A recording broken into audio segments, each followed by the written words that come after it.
Okay.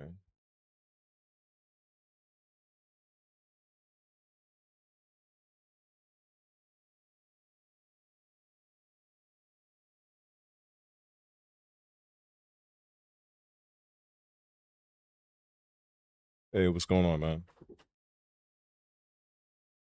Just kind of setting up. Wanted to de-stress, play some games, mash some buttons, usual stuff.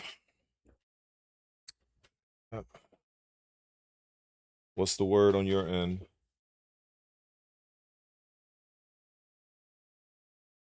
Lots of drama. Lots of drama in the scene. Lots of drama. Let me see. What else do I want to do?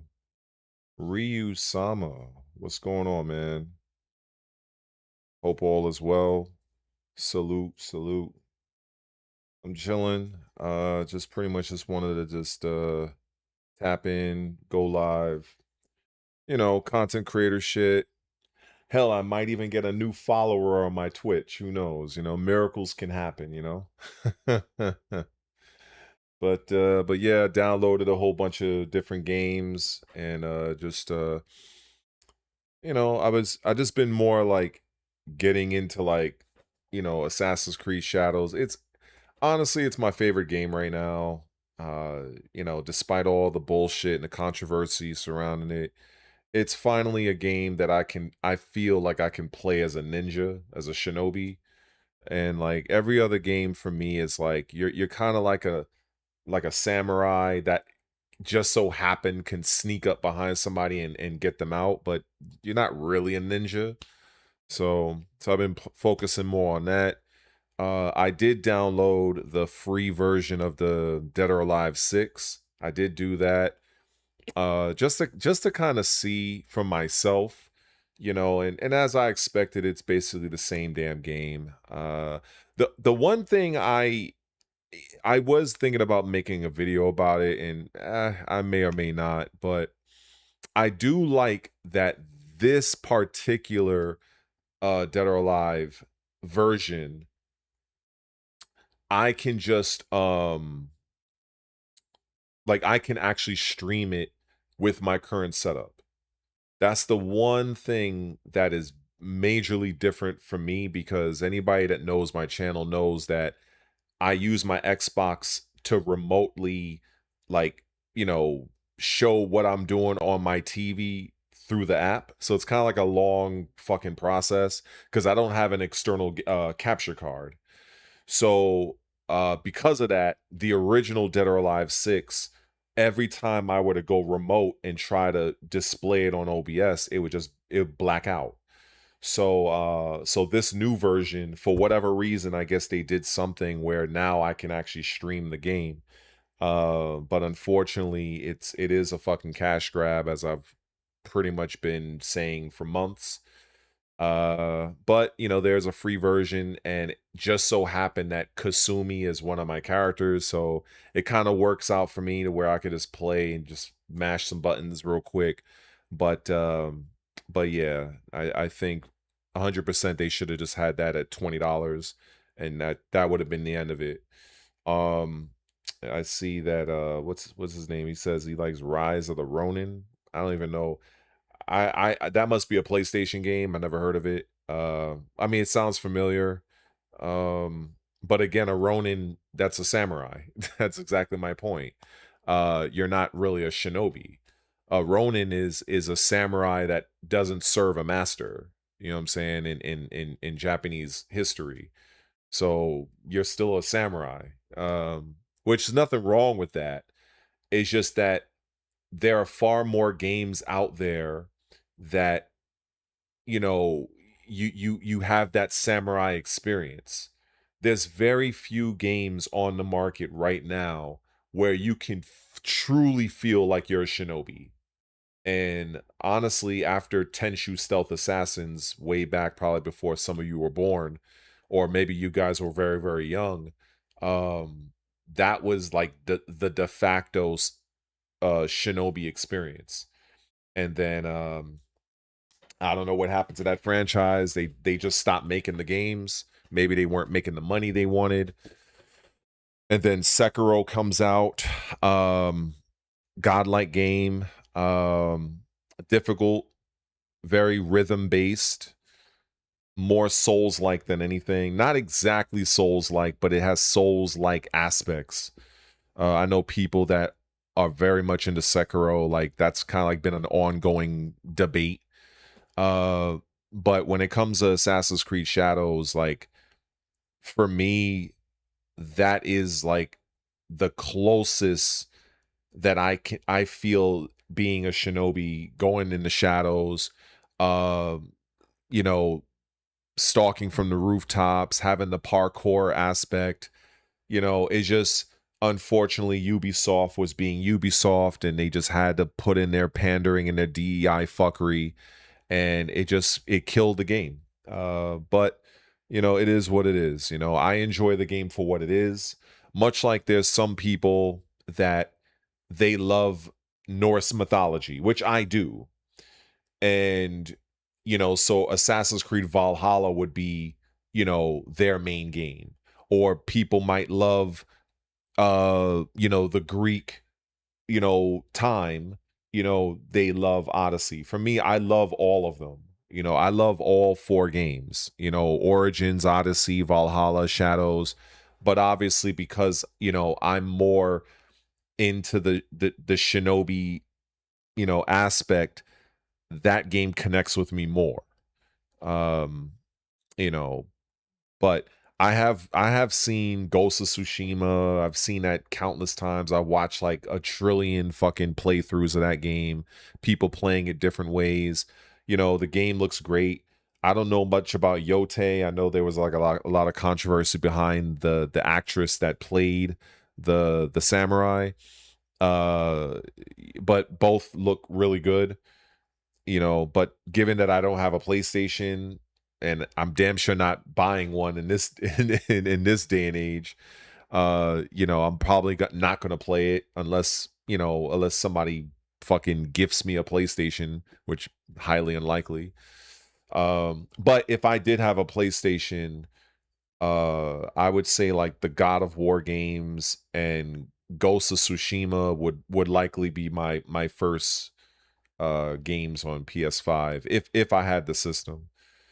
But I got my Series X, and I got like over 500 games on Game Pass, not to mention the countless that I have owned.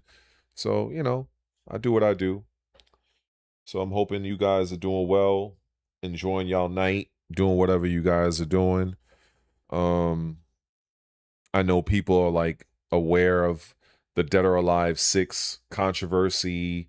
There's the now I know Xbox raised their price again for consoles. I know that. Uh, I think they're raising that by like another $100 or something like that. So, I'm pretty sure PlayStation will follow suit because the whole RAM situation is pretty much affecting everybody. So it won't surprise me. It just I never thought I would see the day where consoles that are damn near 7 years into their lifespan are like are like damn near $1,000 at this point.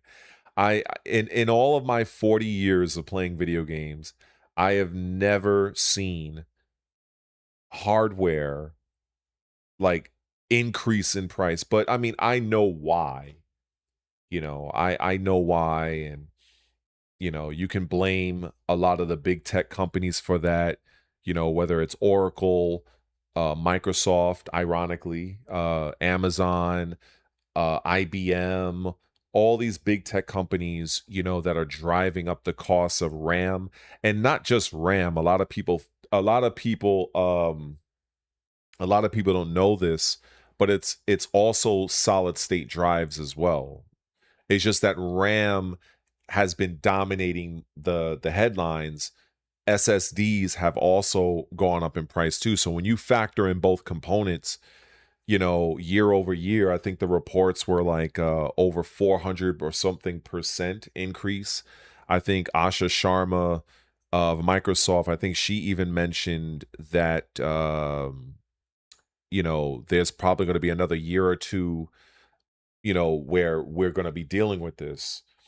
And so, it's crazy, thanks to a couple of subscribers and channel members that I have on the channel that actually helped me to buy my current Xbox Series X when my last one got fried due to a power surge around in April.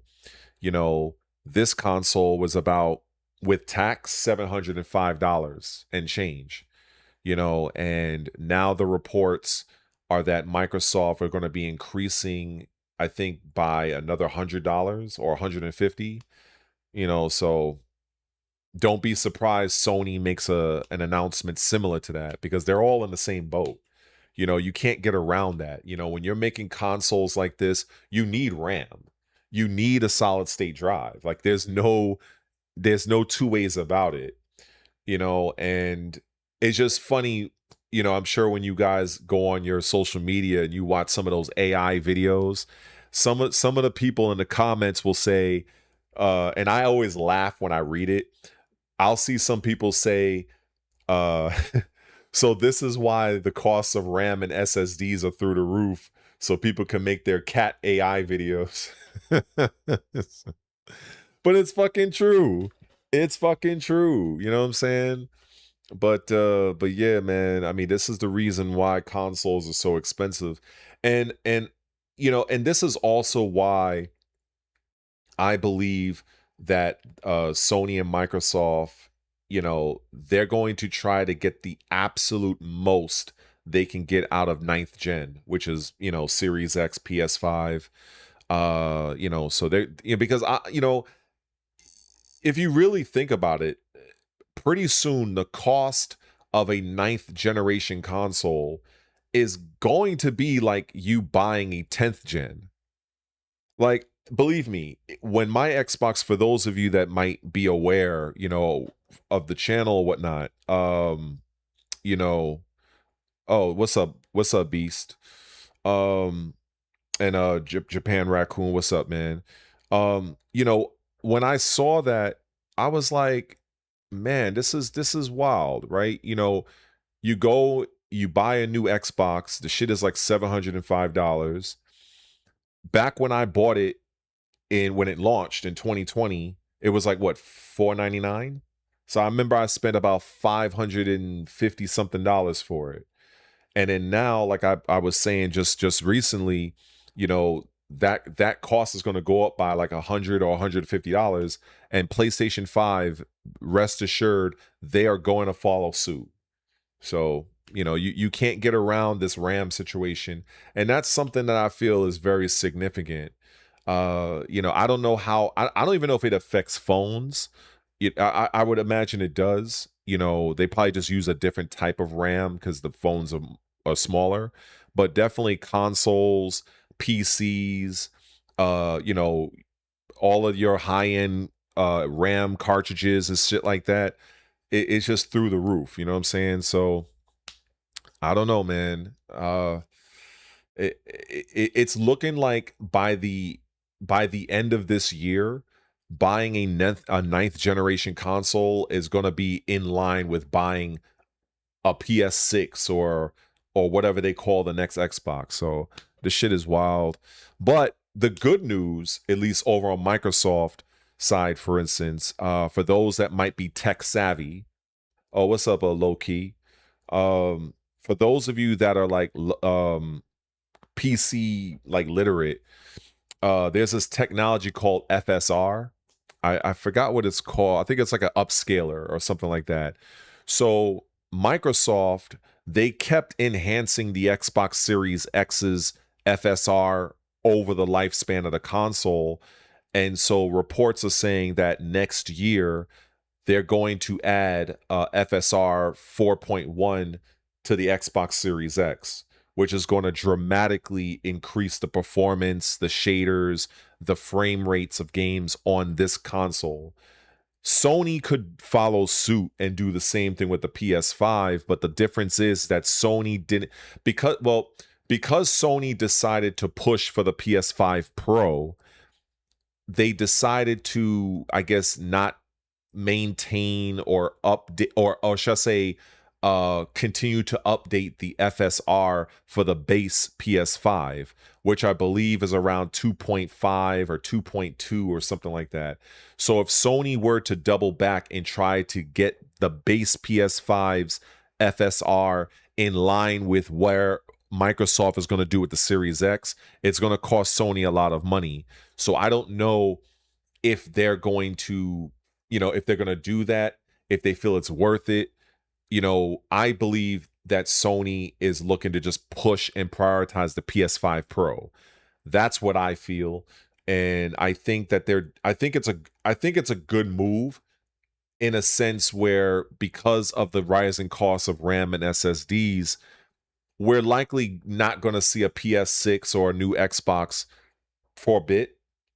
You know what I'm saying? I have heard that they're trying to delay the consoles, but the thing that like gamers need to understand is when a company like Nintendo, Sony, and Microsoft, when they've locked in their system architecture, like how much RAM the console's going to have, what type of CPU to GPU, all of that is locked in months in advance. So when they put out the orders to get those components, that's under a contract. So if a company is like, look, we're going to delay because we don't want to take the financial hit of the current price in RAM and solid state drives, then Nvidia, AMD, and these companies that are the component manufacturers, they can hold Sony, Microsoft, Nintendo in breach of contract, and they have to pay those particular fees. And it's up to those, Sony, Microsoft, Nintendo, it's up to them to decide if taking the hit to delay the console is worth it. And if it's the lesser of the two evils in terms of cost, breaching or just taking the hit on RAM. So there's a lot of moves that's being made right now when it comes to the console space. And quite frankly, I would not want to be an executive in any of those companies right now having to make those decisions, because no matter how you slice it, if you're in the market for a 10th generation console, it is going to cost you probably an arm and a leg. And then given the fact that, the current gen systems are also expensive, this is a hellacious generation we're in. I'm 45 years old, and like I said at the beginning, I never thought I would see the day where a 6-year-old console is like damn near $300 more than what it was when I first copped it. You know what I mean? So it's just wild. But such is the industry. You know what I'm saying? So it is what it is. But these are things I just love talking about, because I just feel like there's too many people on Twitter that they don't really know what the fuck they're talking about. I'm beginning to think a lot of these people, they just buy followers, or they do this thing where I think you can buy bot followers or some shit. Because I can't imagine people with any kind of sense following people that don't know what the fuck they're talking about. Like, I can't imagine that. It's like working for an idiot supervisor. You know what I'm saying? Like, you don't know what the fuck you're doing, so why am I following you? You know what I mean? So that shit's crazy to me. Yeah, the future of gaming right now from a technological standpoint, Ryu-sama, I mean, it's bright. I mean, shit, I come from the fucking 8-bit, CRT era.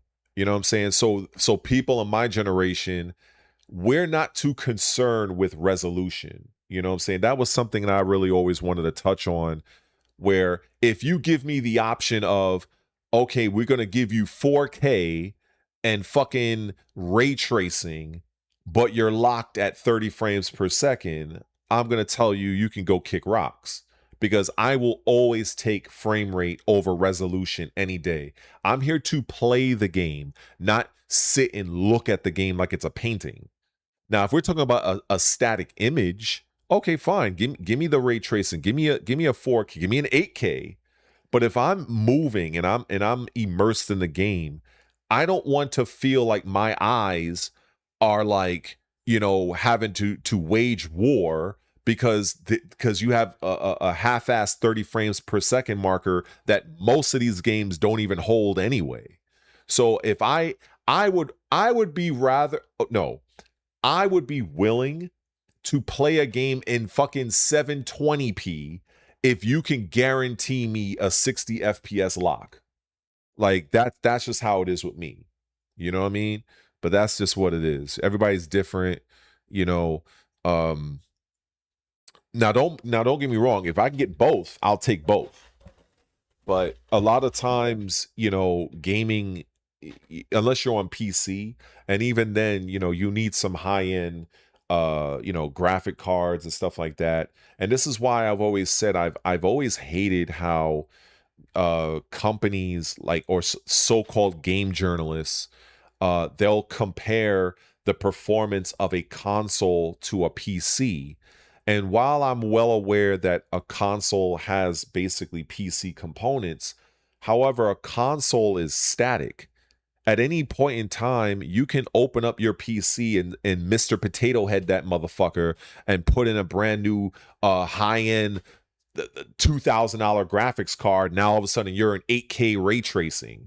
Like, so I've always felt, you should compare a PC with another PC and just keep the console comparisons amongst consoles, because I feel it really tells a very unfair story, in my opinion.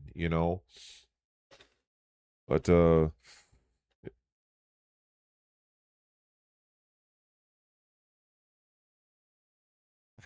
yeah, the AI stuff, man. Believe me, I was really thinking, I was really considering messing around with some of these AI thumbnails because honestly speaking, you know, this is the fucking future.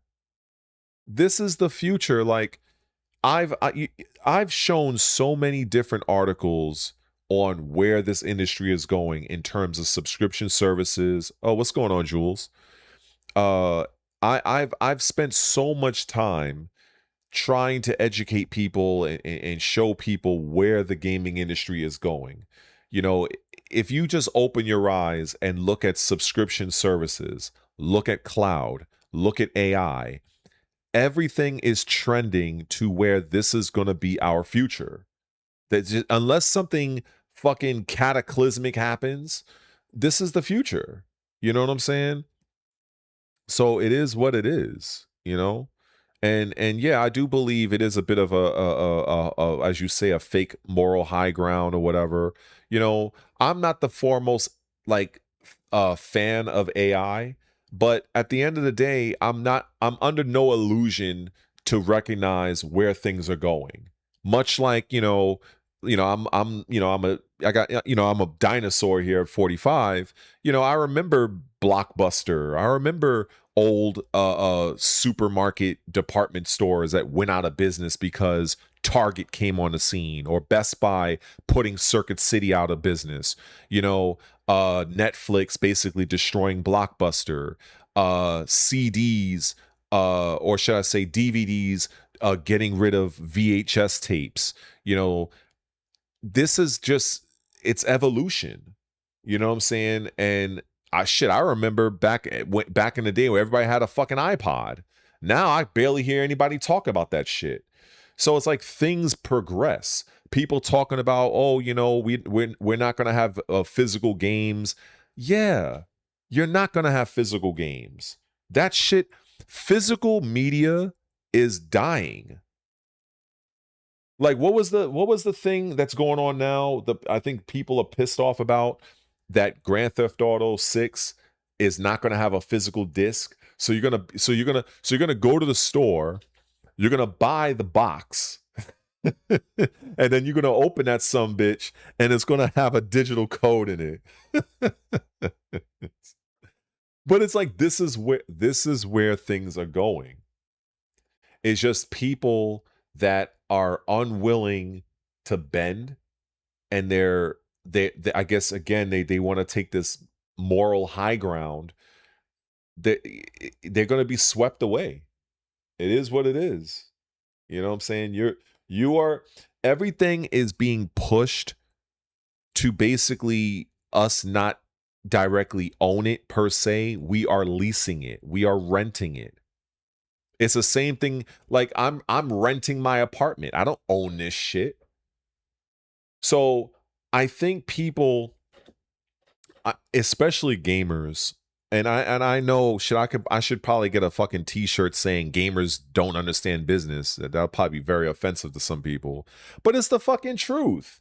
Like many gamers do not take the time to look at what the current trends are, what is moving the industry that they love to spend their life in.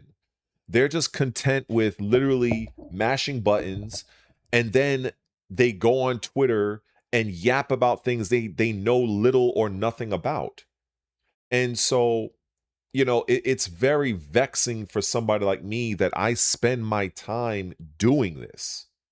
You know what I'm saying? So I know it sounds kind of condescending. I know, but it's like, look, we each know what we know.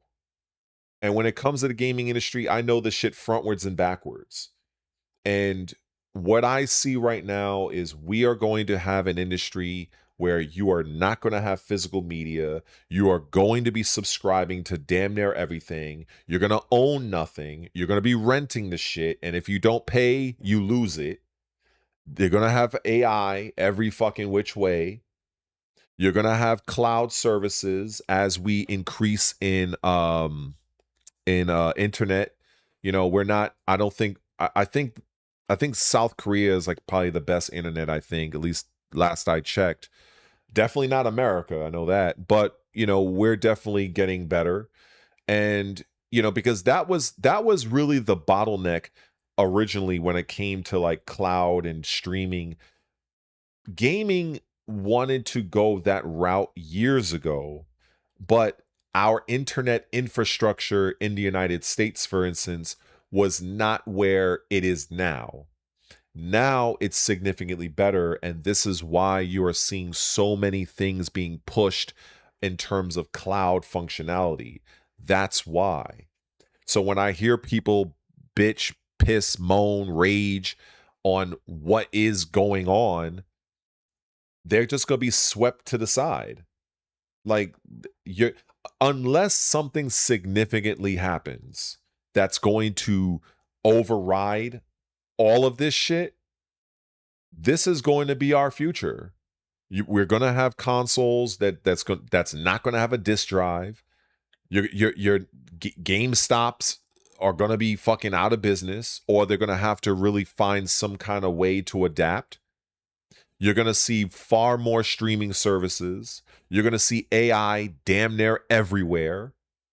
So, a person can try to be a holdout and try to, resist the change. But like the Borg says in Star Trek, resistance is futile. Shit.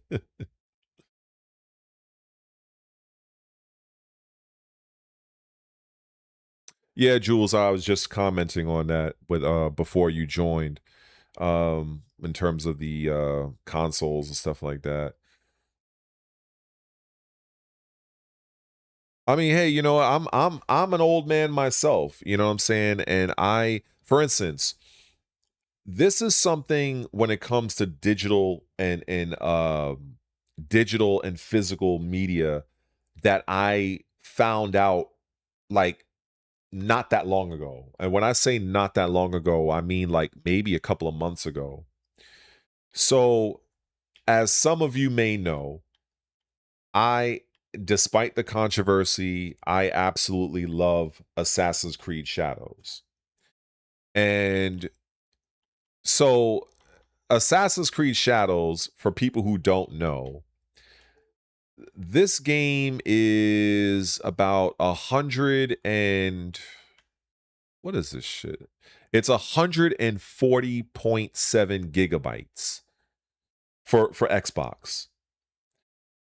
Now, what I did, because I have a lot of the other Assassin's Creed games on disc, I wanted to buy the physical copy of this game, and I did. Try to guess how long it took for this game to fucking download.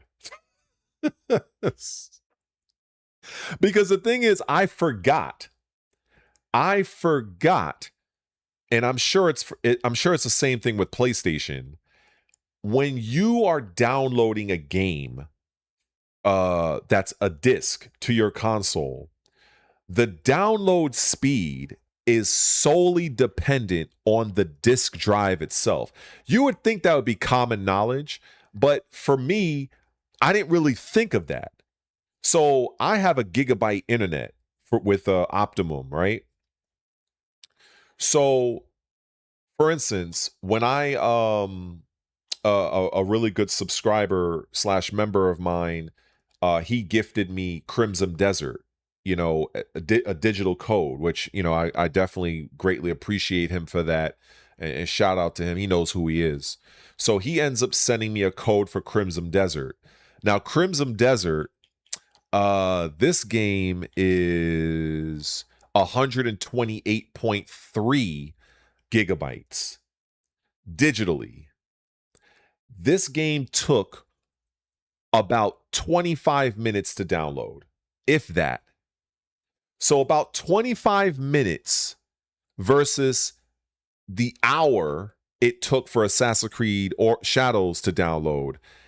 It definitely put into perspective another benefit of having your game digitally, because let's just say if I'm running out of hard drive space, which is a fucking common occurrence to anybody that has these consoles, I'm not going to be willing to delete Assassin's Creed Shadows, even if I'm not really playing it, because I know if I have that urge to play it again, I'm going to have to fucking wait forever and a day to re-download it.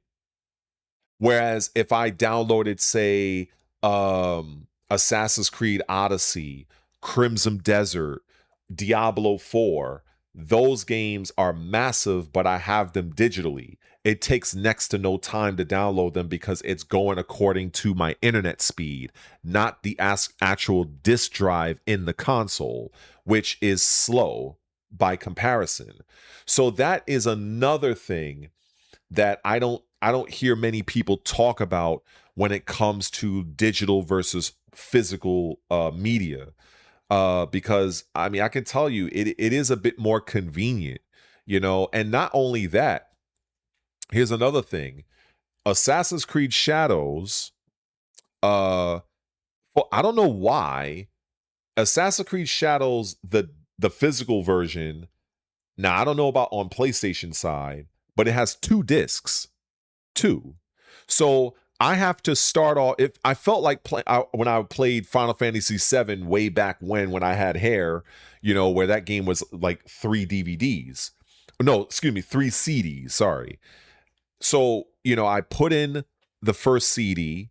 I mean, the first Blu-ray. Then it asked me to swap it out, put in the second disc. Then after a period of time, I have to swap that out and place disc 1 back in. So I can't even leave the house and let the shit download because I have to be there to swap the discs. You understand what I'm saying? Whereas if I fucking just had the game digitally, I just press a few buttons and I can turn the fucking Xbox off, leave the crib, walk around for 20 minutes, come back, and my game is ready.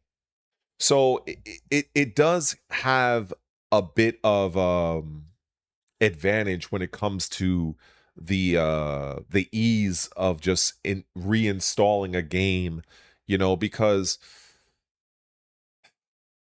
these games are so massive these days. You are going to run out of hard drive space in no time. So you're constantly deciding, well, do I really want to uninstall this game? I like, even though I'm not playing it, but I kind of like that it's there. But then it's like, fuck, you can't keep it because it's preventing you from downloading the other game. So it's kind of like this fucking balancing act that you're doing. So because, I have such great internet, having the games digitally, it's not that much of a drag for me to for me to uninstall the game, knowing that I can reinstall a 140 gigabyte game inside of 30 minutes, as opposed to if I had the physical disc, it'd probably take me well over an hour. So that's just my little tangent on that. Now you can get an expansion for Xbox, for instance. For instance, the 4 terabyte Series X memory card is about 500 plus dollars. And the terabyte, the 1 terabyte is like about $200. I ain't got money like that. So, and then I even heard on the PlayStation side, I think I saw like an 8 terabyte or so NVMe SSD for like, I think it was like $2,500 or some shit. I was like, bro, I don't know who the fuck is buying that, but I hope they're a subscriber to my channel and give me some money. Fuck that. That's insane. That is insane. Shit. So yeah, oh yeah, to answer that, I don't be on Wi-Fi. I have my console hardwired to my router or my modem. I have Optimum cable. So I have a gigabyte download, and I have about a 40, I think it was like a 40 or so megabyte per second upload. I have heard that there are plans that have a gigabyte upload, but they're very expensive. I have heard from my cable provider that they are laying down fiber optic, and but unfortunately, where I currently live, their fiber optic is not in my area. It will be, but they have no time frame, and they told me that when it does arrive, whenever the fuck that is, that they will automatically switch me to the higher speeds. Because having a higher upload speed, that helps as a content creator, because I don't have to wait forever and a day to upload my shit to YouTube or TikTok or what have you. You know what I'm saying? So that's kind of like what that is. But yeah, SSDs are one of those things that people kind of forget that is among the things that are very expensive nowadays. So it's not just RAM. RAM just dominates the headlines because I think it's like, I heard reports that it's upwards of 250 to 300% year over year. I've been getting conflicting reports, but regardless, it's definitely over 200%. That much is 100% guaranteed.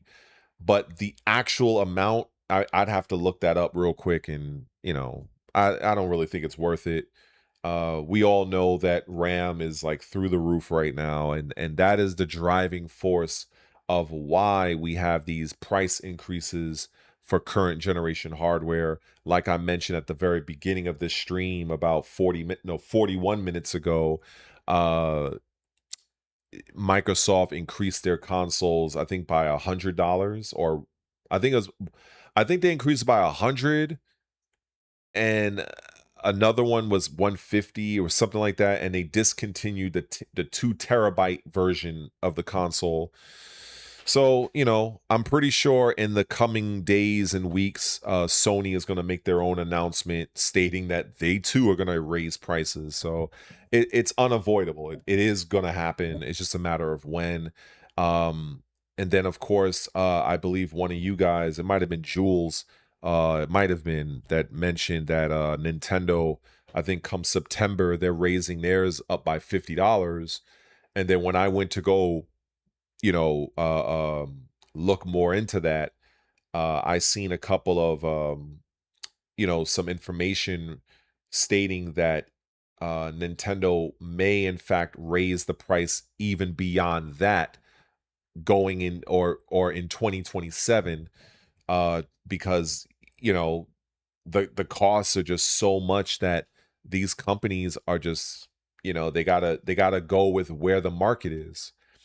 And people that are very upset and pissed off of where things currently are, if you really want somebody to blame, blame the AI data systems, because data centers, sorry, they're the ones that's driving up everything. They're the ones that's basically snatching up all of the RAM.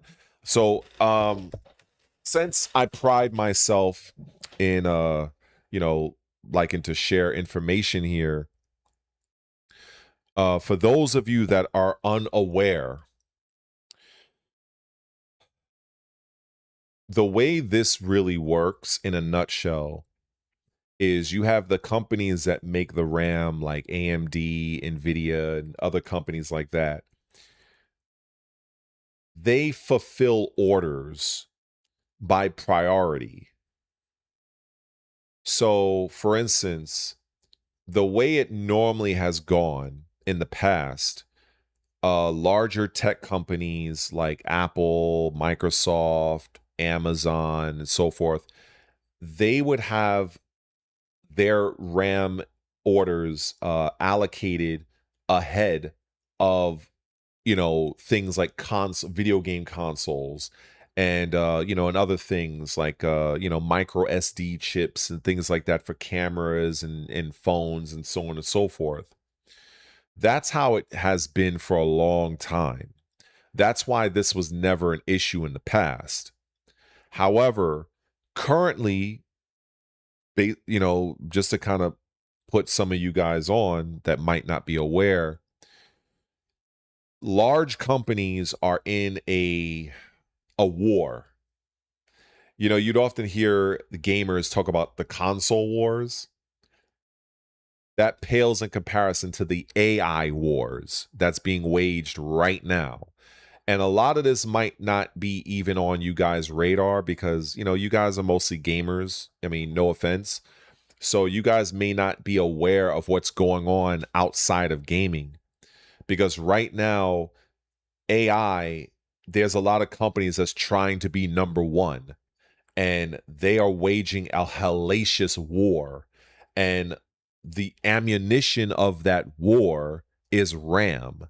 And like I mentioned earlier, in the past, this sort of arrangement was never an issue before, but because these same companies are trying to one up each other in this AI war, they are putting in far more orders of RAM than they ever have. So that is making the RAM makers having to go past capacity, in terms, not capacity, of production output. So now other companies that need RAM for other things, it's costing them more money. That's how this is working. That's what's really going on in a nutshell. I'm pretty sure a lot of people, because I don't hear a lot of people talk about it in that way, because they don't go, unless you are looking at somebody that is dealing specifically with AI related content. But usually gamers, like gaming YouTubers, they don't talk about shit like this because that's kind of beyond their scope of understanding. So I like to dabble in a lot of other shit. So that is the reason why, this is happening the way it is, and why it has not happened before, because this arrangement has been pretty peaceful for like years. But now, Microsoft, Amazon, Oracle, fucking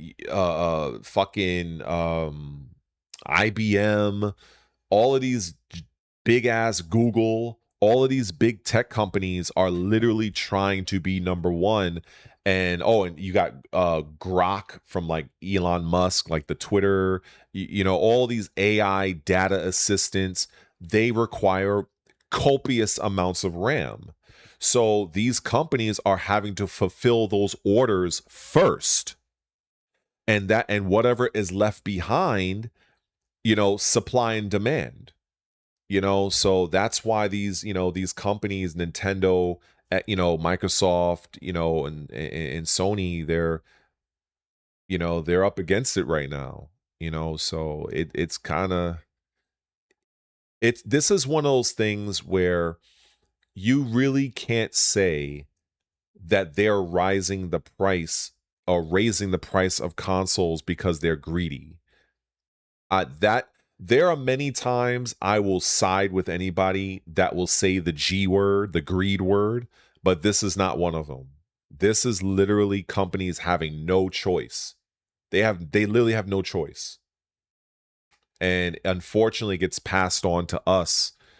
And many of us collectively don't really understand the nature of the business and how one thing affects the other. So most gamers will just look to Sony or Microsoft. And I'm pretty sure if you go on the internet right now, you got all these fucking YouTubers. Oh, Microsoft is this. Fuck Microsoft. Microsoft is greedy. This, that. All of these people, again, they don't know what the fuck they're talking about. They don't know what the fuck they're talking about. And it's so upsetting to me that all these same people have to do is do a 10, maybe a 5-minute fucking search. That's it. 5 minutes on the internet. That's all. Like, the things I know, this is not like, I'm some sort of aeronautical engineer or I'm an astrophysicist. What I know is not something that is unobtainable for any of you. It just comes down to the interest and the discipline to seek out that information. It's like, for me, I'm not good at math. So could I be if I dedicated my time? Yes, but it's just not what I'm into. So it's the same thing with this whole gaming thing. A lot of times people, they'll press their buttons, they'll play their games, but then it's like they end up talking about things that they just don't know what they're talking about. And usually I don't mind it from like maybe the casual viewer. But when you have an audience that's upwards of thousands upon thousands of subs or followers, you become, whether you want to acknowledge it or not, you are an influencer. So when somebody who may not know, they come to your channel or follow your TikTok or your Twitter or whatever, and they're coming to gain some kind of insight, and you don't know what the fuck you're talking about, what do you think is going to happen to the viewer? The viewer is going to probably hinge. It's like you told the viewer 2 + 2 is 8. Like, what the fuck? So then what ends up happening, that same viewer will probably stumble upon somebody like me, and I'm like, nah, bro, 2 + 2 is 4. I don't know who told you it was 8. No, it's not. What the fuck you talk? Now here comes the war. That is what I deal with on Twitter almost every day. So there are times where I have to detoxify myself from that fucking website because, I thought playing Tekken 8 was frustrating. I thought literally my frustration of Tekken was something. Dealing with these dumb fucks on Twitter, oh my stars in heaven. I had no idea. Holy fuck. Yo. I had no, these are got, like, it boggles my mind. Some of these people I'll look at their profile. They're like 43.6 thousand followers.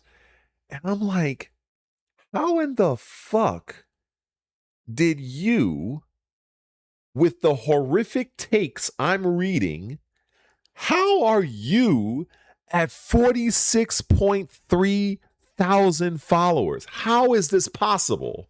Like, what? Like, yeah, it is a true mind fuck for me. It is a true mind fuck. Truly. I'm leveling.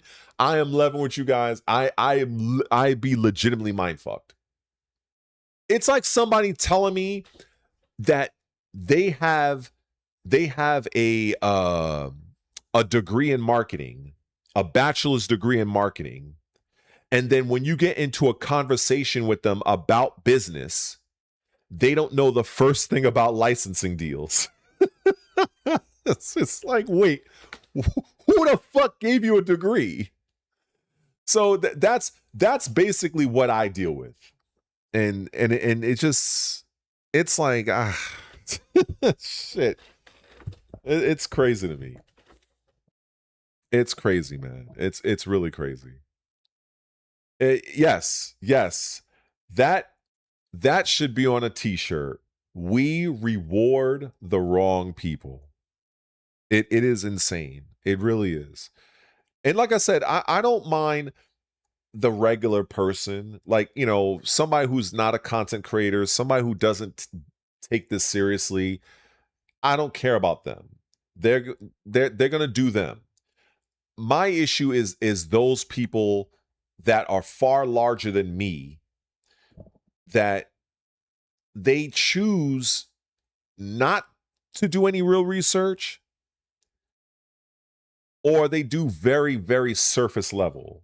Like, they're not really like, for instance, if I'll give you one of my favorite examples. One of my favorite examples was many of the content creators and the people on Twitter. They were talking about how Microsoft was getting out of the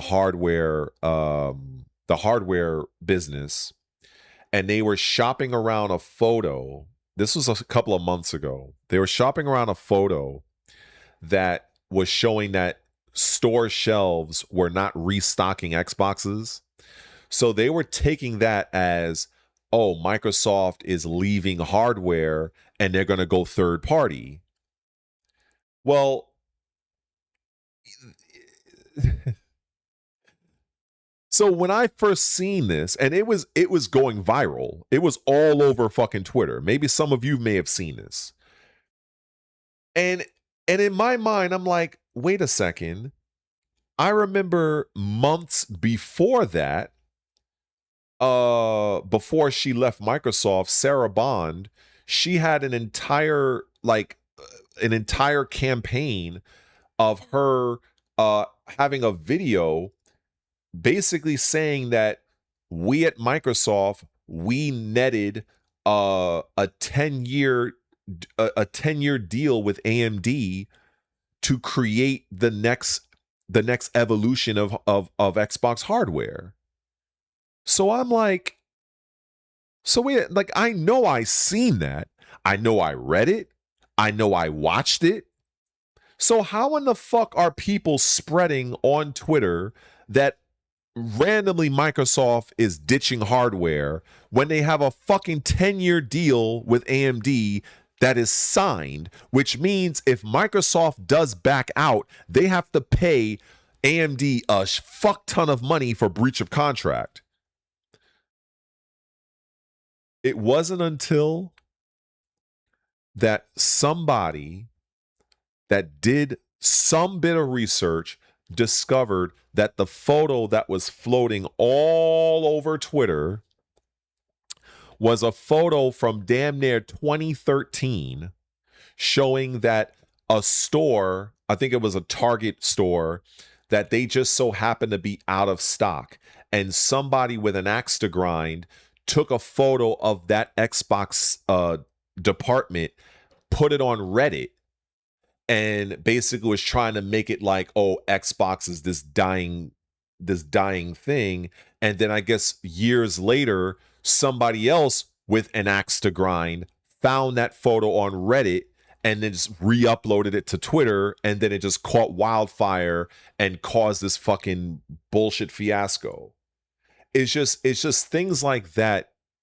It's like your integrity is in the toilet for me, you know. And I've said this many times and whatnot. We all have our favorites. I'm pretty sure, I might have a few subscribers of mine that, they love Nintendo.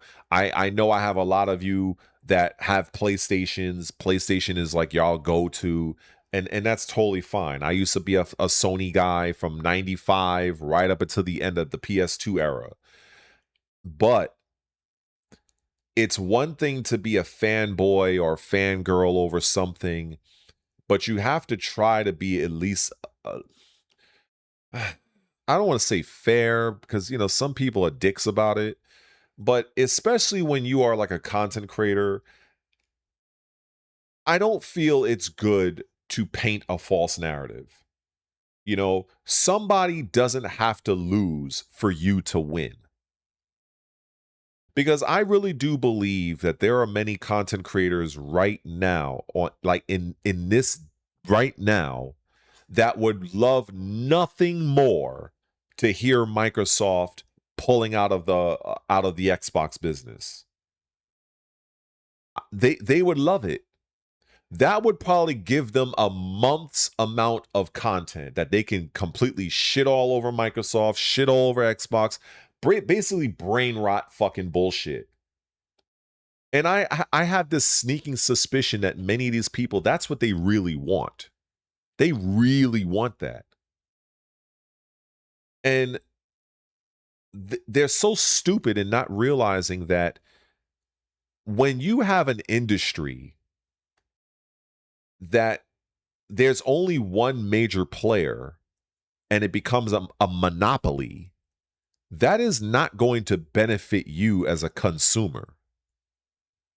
That's not going to benefit you. If the only thing on the market right now was PlayStation, do you really think Sony would really innovate and put their best foot forward? Not really. They wouldn't need, because they're the only game in town. So this is why I look at a lot of these people and I just shake my head, because these people, they don't understand that the more competition you have in a space, the better it is for all of us. The minute you only have one fucking thing, that's where issues come up. And I really wish that people that are in a position to communicate with a wide audience, I really wish that they would share that. Because I don't feel like that's being, I don't feel that is valued, you know. And again, it goes back to, you can have your favorites, sure, um and this is why I really do like Microsoft's approach, because Microsoft realizes at the end of the day, this is a fucking business. It doesn't matter where you fucking play. If Jules or Hyper Stark or whoever else is in this shit, the you know, any of you guys, you know, if you wanted to play something that you found appealing that happens to be on Xbox, the fact that you guys are able to still partake, that's a good thing. That's good for you. That's good for the company. It boggles my mind how random no counts to society bitch and complain that, oh, well, this game is on PlayStation or this game is on Nintendo. We want exclusives. And it really boggles my mind. I'm like, so the minute somebody fires up their fucking Switch or fires up their PlayStation to play an Xbox game, does that just shut your Xbox off? It's like, it just I've said this many times, but it begs repeating. Like, there are just some people out there that just don't get it. They just don't get it. Uh and it's just I don't know. Shit is crazy to me. Yeah, yeah, the clockwork revolution, same thing with Gears of War. You know, Gears of War will be on PC. So I believe, yeah, both will be on Game Pass. So, you know, shit, you can just go and fire up Game Pass or buy the game outright. Either way, you are going to get your experience and Microsoft is going to get their money. It's a fucking win-win. It's a win-win. You know, but now, would this have happened if Microsoft did better in the seventh generation? That is a question that I don't hear anybody talk about, because it is what happened during the seventh generation of Microsoft. That was the generation that really set the stage for what would come over a decade later.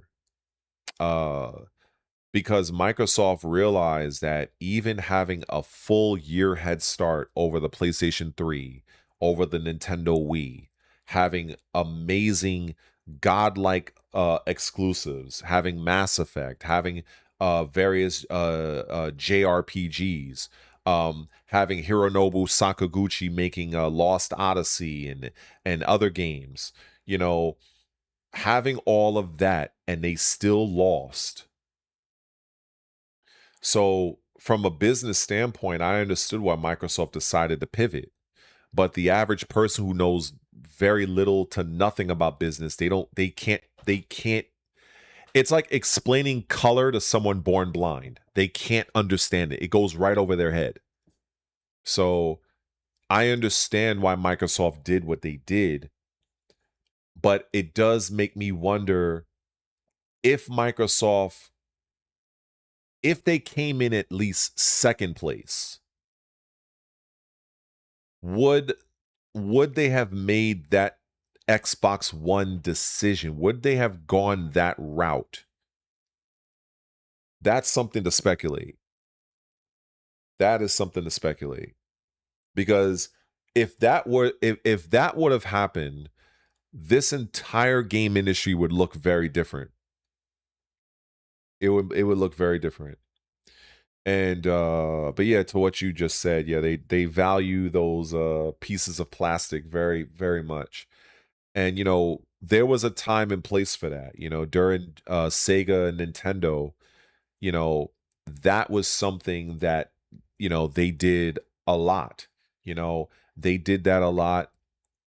You know, there were two companies that were relatively even, that were literally fighting for our dollars. I mean, this was back in 85, in the 80s and the early 90s. You know, that was the era back then. You know, now it's completely fucking different. It's completely different. In fact, this is why I said earlier, if you really want to see a true battle, look at what's going on with AI. That's a battle. That's the fucking battle you want to take a look at. Look at a few AI centric content creators and have them educate you on what's going on in the AI space. And that will actually, by proxy, will give you insight and better understanding as to why certain things are the way they are as it pertains to the cost of consoles. One thing ties into the next. But a lot of times you got people who they don't look to their left, they don't look to their right, they just look forward and that's all they see. And so they're missing out on so much that's going on around them. And this is I do take a lot of pride in knowing what I know, because I've learned at a very young age that just studying something, just reading the book where you're book smart, there's a different level to where you are able to recite the information that you studied, put it into your own words, and communicate it in such a way that you can have the majority of people understand where you're coming from and take in the knowledge you're sharing.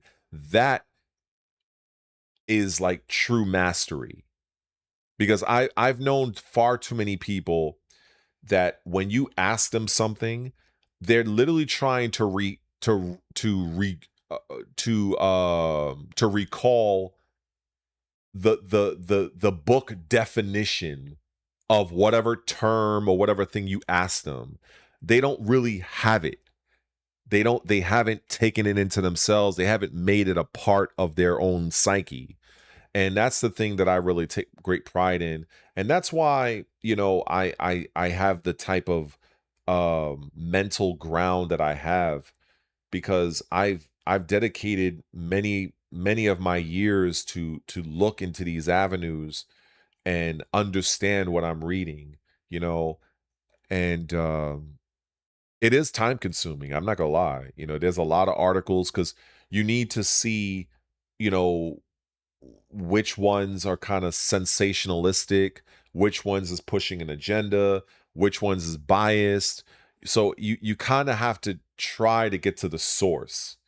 And for instance, another small story or situation where on Twitter again, there were people that were saying, "Oh, Microsoft, they don't care if you don't buy Xbox hardware. They don't really care."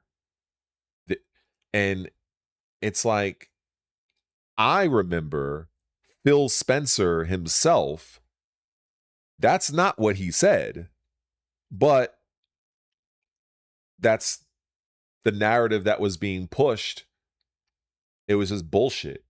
What Phil Spencer actually said was that we have a very expensive premium console in the Xbox Series X, but we also have a more affordable version of the Xbox Series S.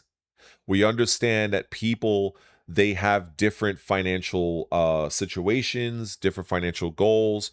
So we don't expect every single gamer to run out and buy a Series X, because it is expensive. Now I'm paraphrasing, but this is the gist of what he was saying.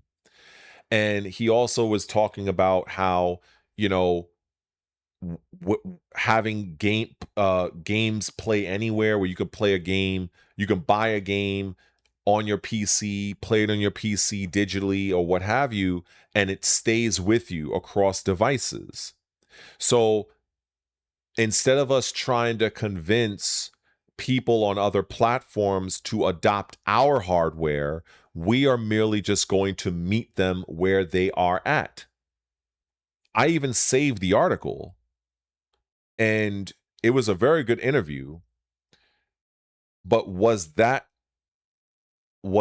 being talked about? Fuck no. The only thing they kept pushing was Microsoft doesn't care if you buy Xboxes. I was mind blown. I was like, wow. If I didn't know any better, if I did not know of what Phil Spencer actually said, there would have been a possibility that I could have got caught up in that and I would have believed that. And so it's just wild to me. Like, people they clearly have an agenda. It's not about informing you. It's not about, hey, we want Hyper Stark to know this. We want Jules to know that. No, it's, we have an agenda. We want you to believe what we believe. So we're going to sensationalize certain shit to win you over to our favor, as opposed to just giving you the actual news to where you then decide for yourself. This is why when I think I've had a person on my stream one time. I think he asked me what he should buy. Should he get a PlayStation or an Xbox? Now, I feel like I should have clipped that part out because as an Xbox guy, I could have easily shat all over PlayStation and be like, just buy a fucking Xbox. But I was very fair with him. I gave him good points, good arguments on both sides.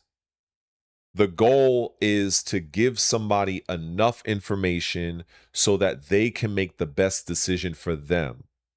And I've always held that to me seriously because I've spent so long in retail. And in retail, you see this all the time, you know, especially if you're in commission sales.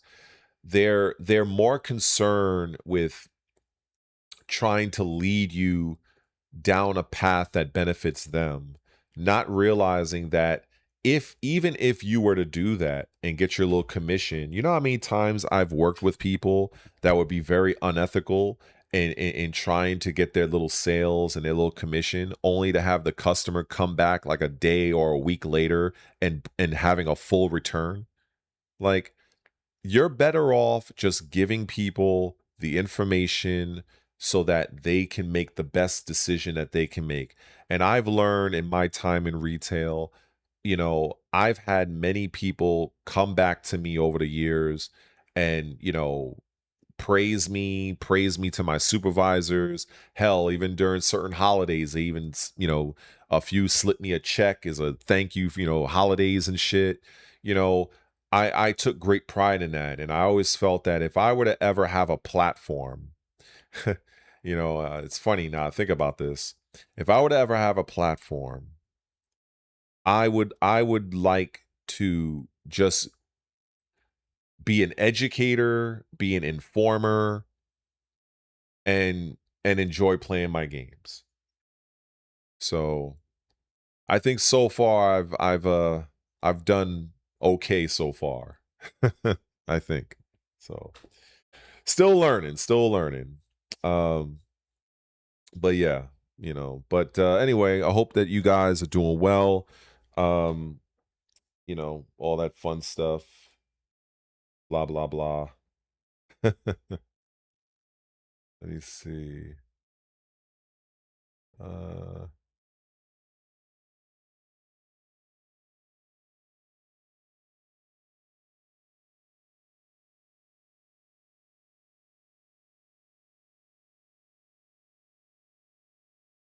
Yeah, that's cool. That's cool. Yeah, Mike, I will say when it comes to the real defining factors for me when it comes to PlayStation and Microsoft, if you really want to get past um money, you know, obviously Microsoft could like they can swallow Sony like 4 times over. Like, Sony is small potatoes when it comes to Microsoft as a company.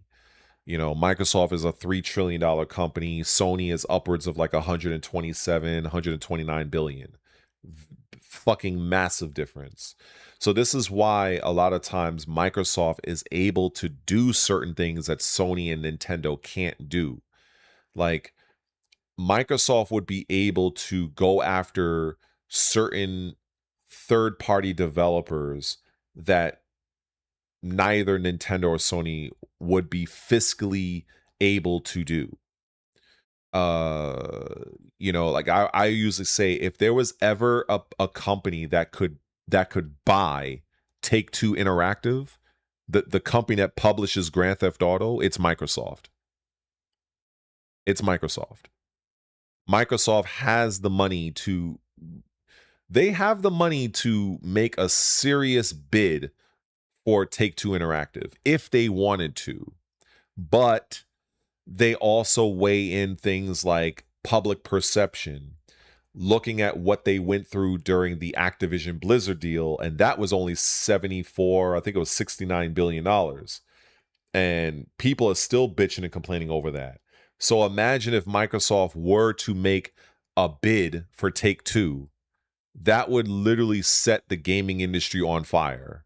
Like everybody would be coming after Microsoft left and right. So this is where that old saying is, just because you can do something doesn't mean you should. And so on that front, Microsoft is the superior company. But in terms of just gaming specifically, you know, I believe that Microsoft, and they've demonstrated this time and time again, Xbox is the more innovative company. Microsoft is willing to innovate different aspects of the experience, whereas Sony, I've noticed Sony have become more of like they kind of copy off of what Microsoft and even sometimes Nintendo does, which is not a bad thing. One of the hallmarks of marketing is benchmarking, where you're basically taking or borrowing something that is working well for somebody else and you're just adapting it to you. That's smart. That's smart. I mean, shit, we content creators do that all the time. If we see a video from somebody that's doing well, we're probably going to do our own version, or the same thing with the thumbnail or a title. Or sometimes you'll look at an entirely different niche.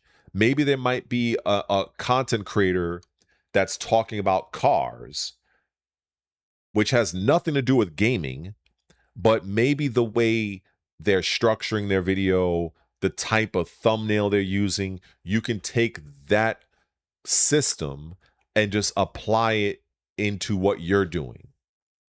So benchmarking is not a bad thing.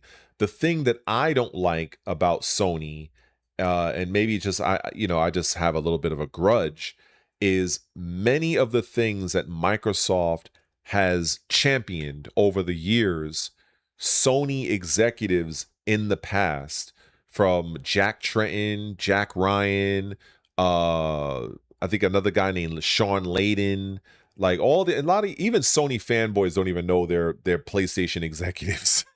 So so that's kind of funny. That's kind of funny. Like sometimes I'll ask somebody from like who is the executive? Who was the guy calling the shots for PlayStation 4 back in the era? They would be like, huh? I'm like, you don't even know who's even running your own. But anyway, let me just move forward with this.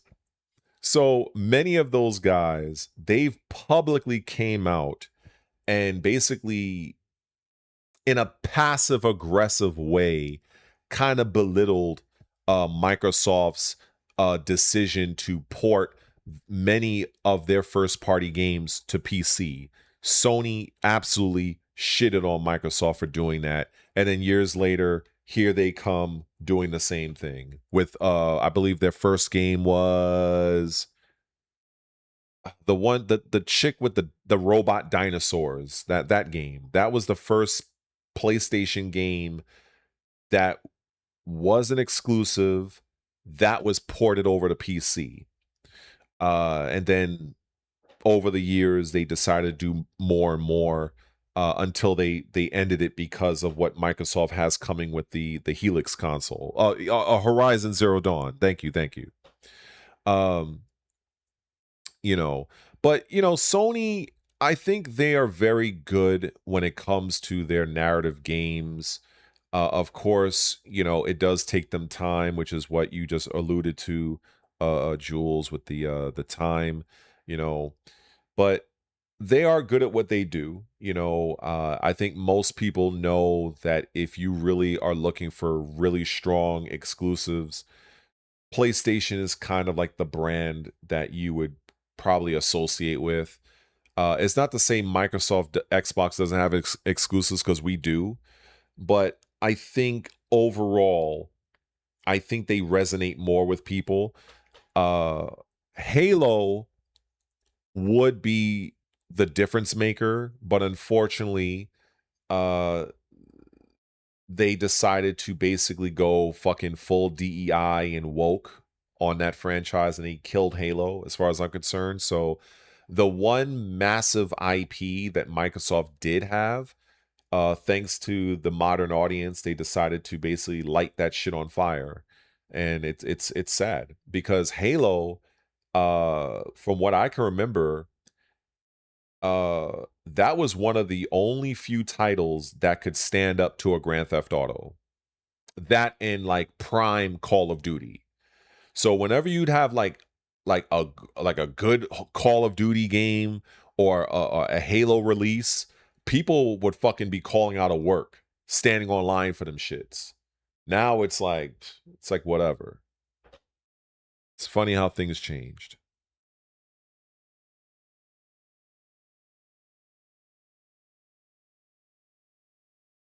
Yeah, the showcase with Microsoft was just very, very impressive. You know what I'm saying? Like, I feel like, even if you're not a Microsoft person, I feel like there is something for everybody. Now, of course, if you're just a diehard PlayStation fanboy, fangirl, and all you know is eat, sleep, shit, Sony, that's fine. We all have our favorites.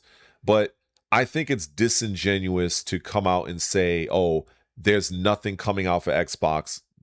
Everything is trash. I think that's a real shitty take. That's like me saying everything on PlayStation sucks. Sure, there are things that do suck on PlayStation, but not everything. And I just feel like that is the difference between, in my opinion, somebody that has some kind of integrity, you know, because believe me, I've said it before and I'll say it again. If I had a PlayStation 5, the first game I would likely go after is Ghost of Tsushima. Like, I would like to experience that for myself and just kind of see what that was like, just for me. Followed by like God of War or whatever.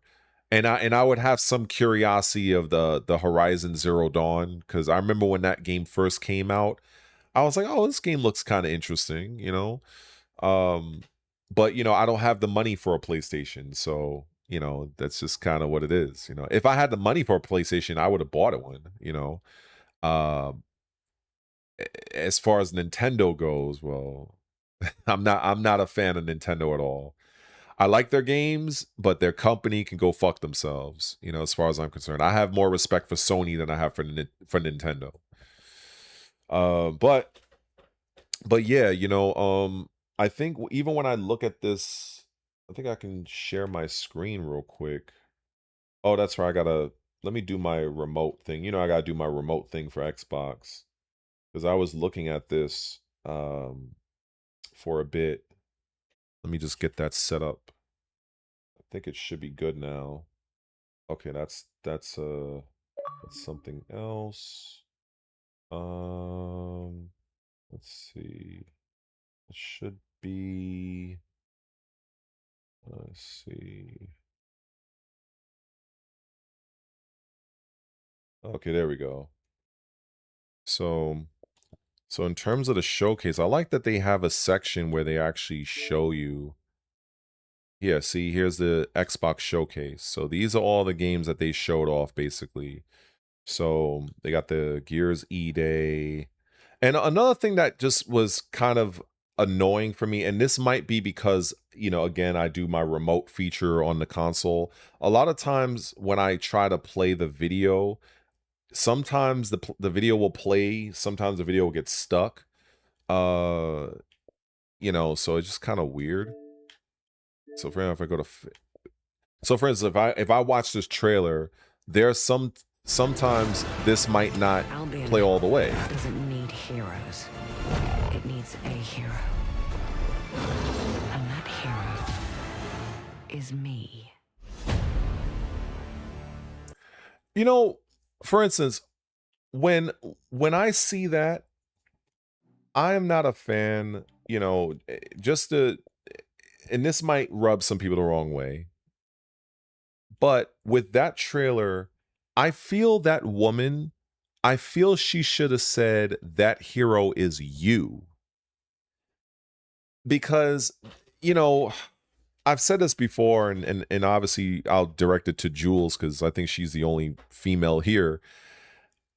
You know, it's not about the perception that there's a female lead character or a female that you can choose or you can create, but we know that we live in an environment where you have a lot of people that just outright hate female protagonists. I mean, unfortunately, that's the world we live in. So you might have, I mean, I'm already hearing people complain and say that, oh, Fable, this game is woke, this game is DEI, and I have heard a lot of rumors surrounding that. I honestly, I haven't looked fully in that direction yet to say if it's true or not. But I feel like, just to be on the safe side, to not give any credence to any possible controversy, I think it would have been better for them to have that lady just say the hero is you, because then that's basically saying you can make a guy character, you can make a female character, it's up to you. I just feel that with her saying the hero is me, it's going to make it sound like, oh, this game is going to be woke, this game is this, and then that's going to cause a lot of controversy unnecessarily that I don't feel this game needs. So that's the one thing that I would have liked to have seen changed. I don't I feel like in the marketing, I feel like they should have did that. But it is what it is. I Because the thing is, there are, like I said, I haven't really looked that much into it because Fable hasn't really shown off that much in the last couple of months. So my attention's been dominated elsewhere. But I have seen people, like, for instance, when we saw that one showcase where they had the male character have a zesty walk, he was walking like a woman. Thankfully they addressed that, they fixed that. But that was a big thing at the time. And then there was a guy that I got into a bit of a beef with online on Twitter, of course. Where else, right? He was a pretty massive Twitter presence, and he has a YouTube as well. He was commenting on a video. He was commenting on a video that the Fable developers shown, and maybe some of you in the stream may have seen it, some of you may not.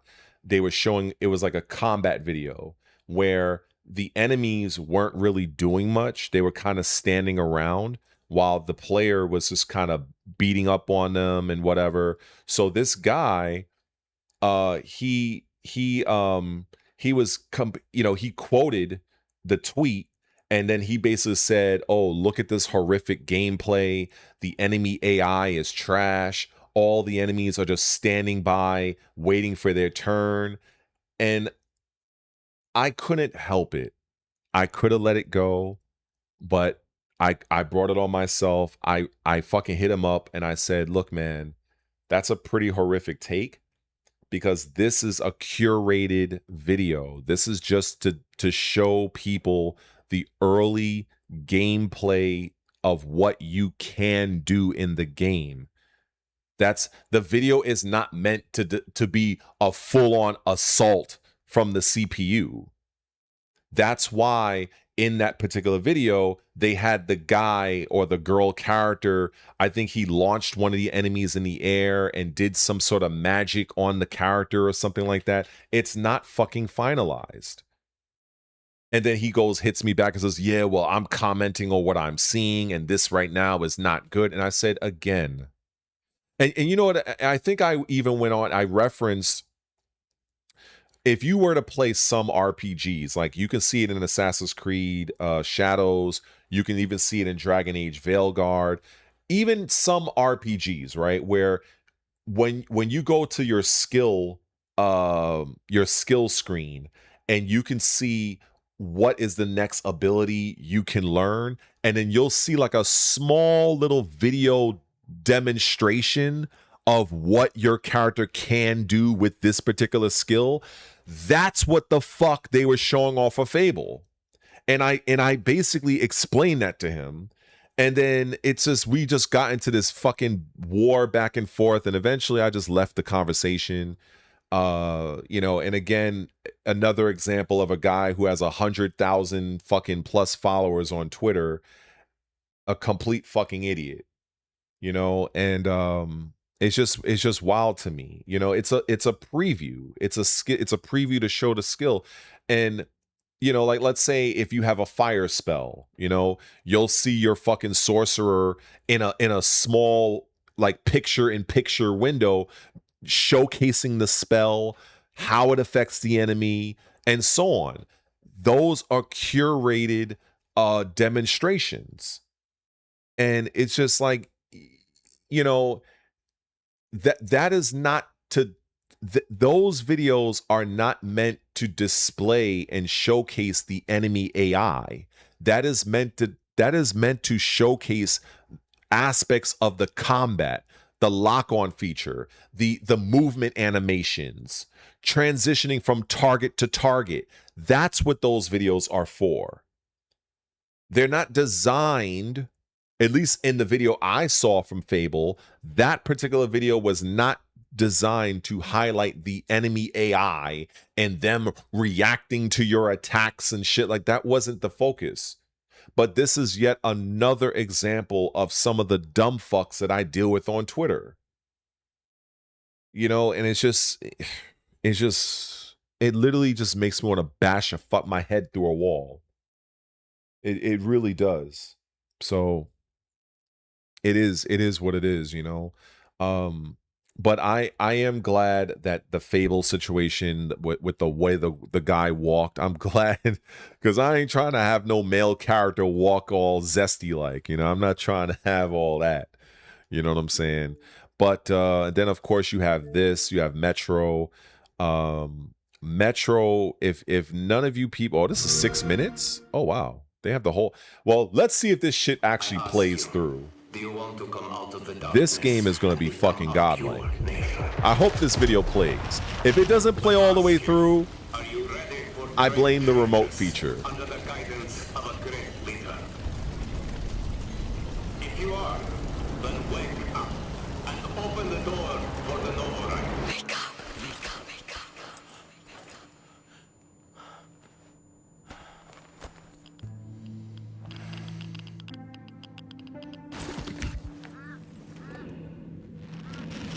Wake up. Wake up to a pure nation. Clean air. Bright future.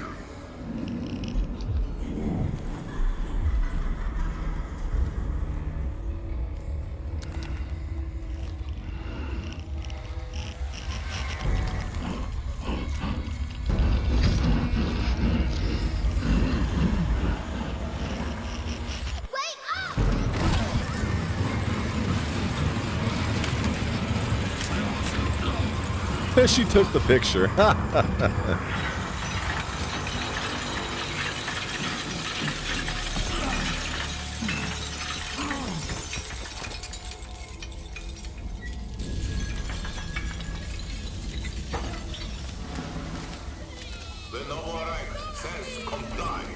Oh yeah, this is gonna be. I feel this is gonna be a sleeper hit.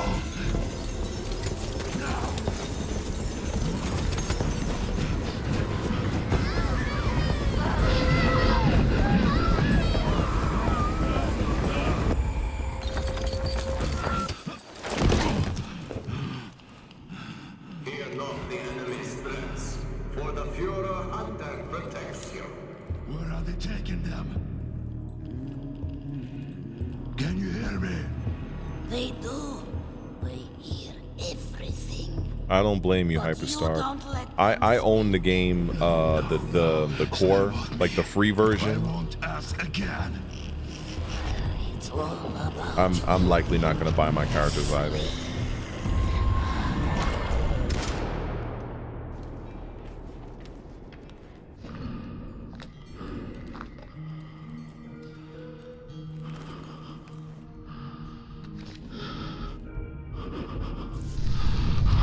Yo, real talk, as I'm watching this, if this was like a Netflix special, I'd be all over this fucking show.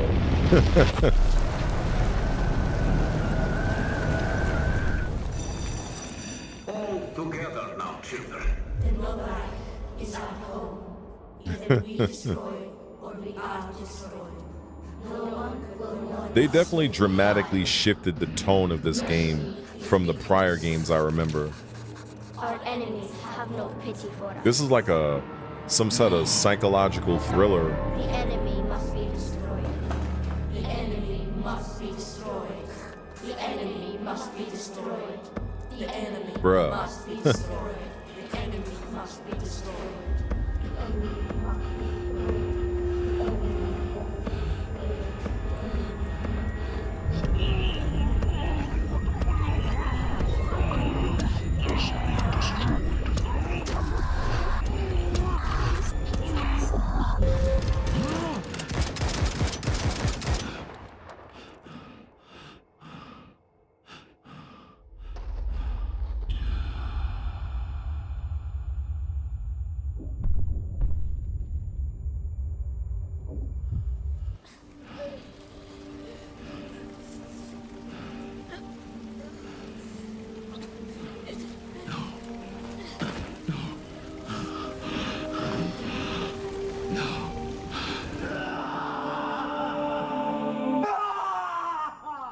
Yeah, this is a mindfuck right here. This is a true mindfuck.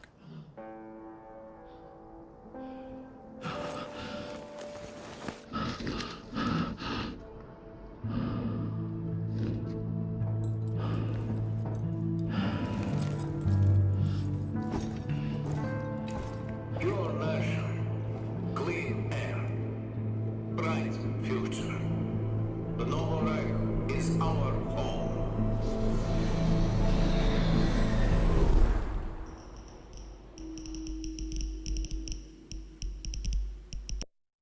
I'm actually surprised the damn video played as good as it did. Sometimes I'll be having issues with that.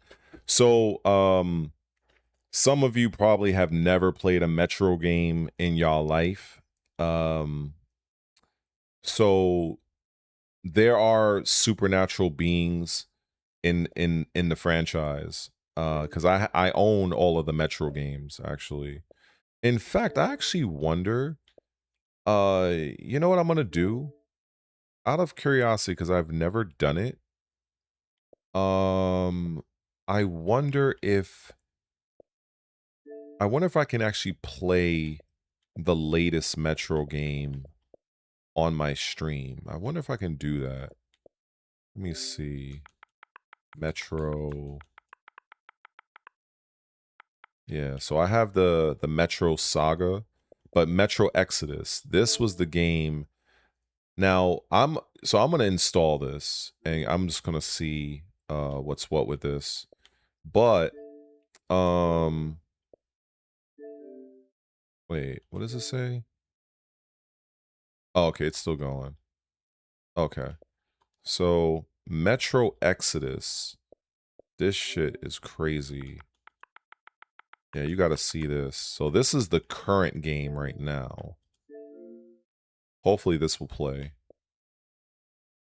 So check this out. This is the game. This is the latest Metro game right now.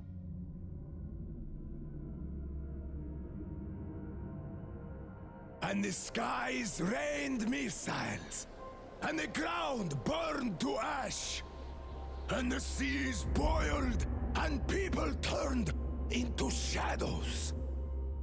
So let us not fear the heretics at our door. Even with their iron steeds standing before us, stinking of machine oil and shining its heretical light upon us. Remember, most of the country has been destroyed or occupied. Even those who speak our language might be enemies, by conviction or out of fear. We will not falter. Let us steel ourselves against them. For this is our hour of glory. Amen. Let's move out, Artyom.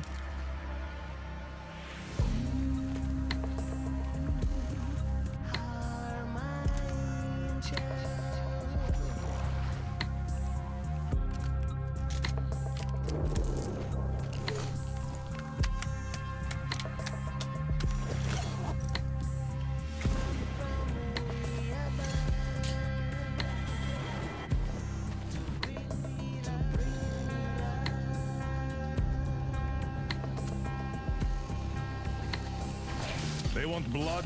They will get it. We'll cross it no matter what those fanatics think.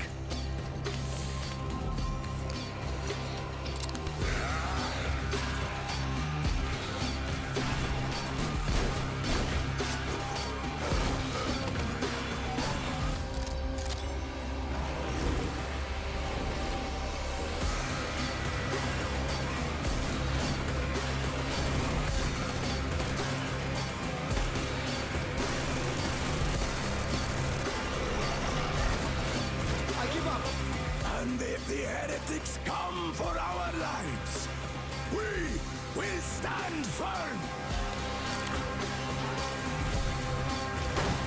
So you got me, you damned heretics. Artyom, jump!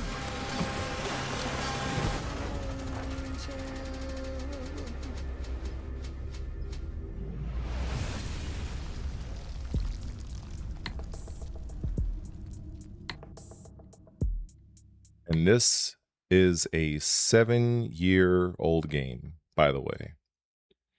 And currently only $30. So yeah, I basically played everyone.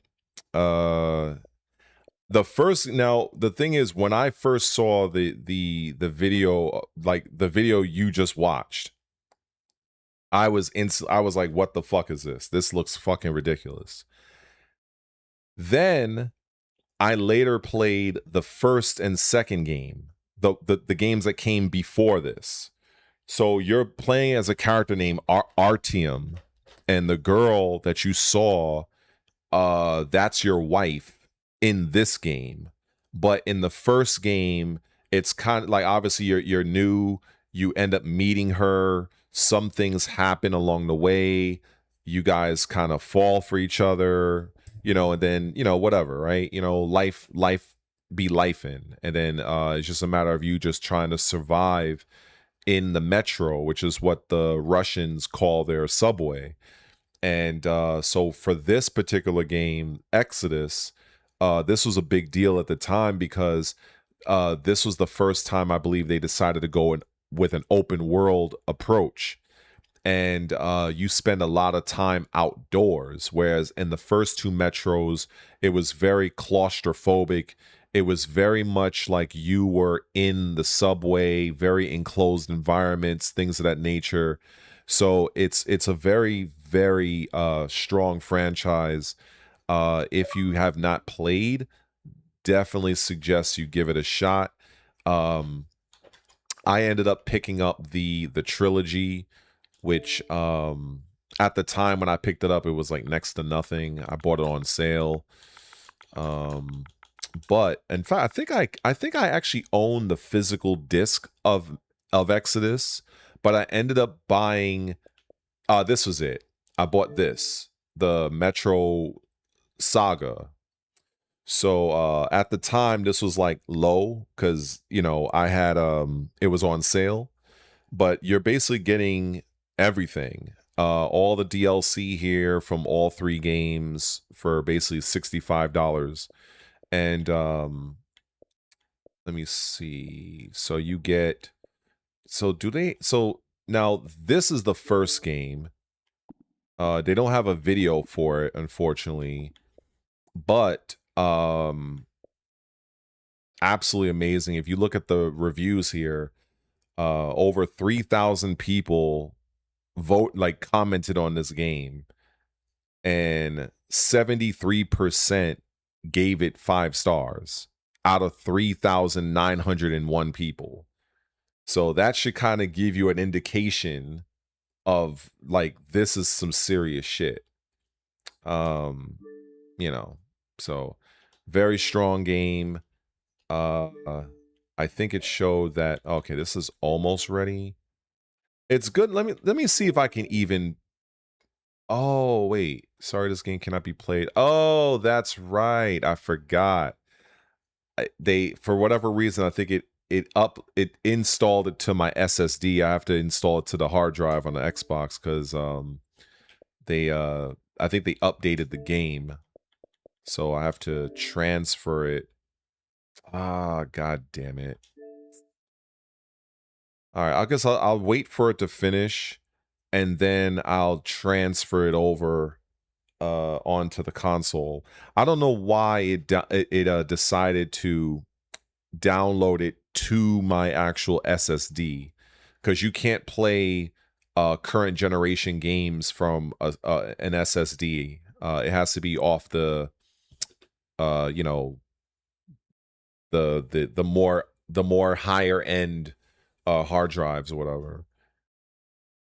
But yeah, this is a very, very strong game. Definitely look forward to that new one. Let me see. I'm actually looking forward to this because I just, playing the first Wulong, Chinese mythology. I'm looking forward to seeing how this game turns out. I'm a sucker for these types of games.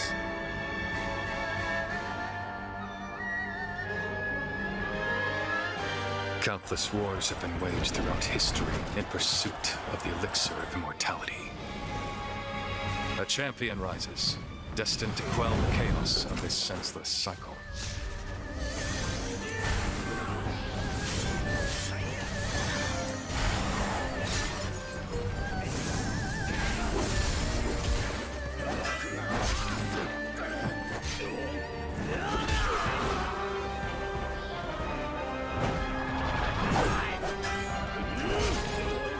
Awaken.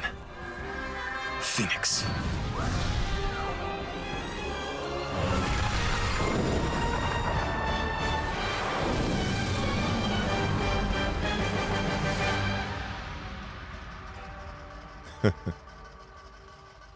I'm definitely looking forward to that.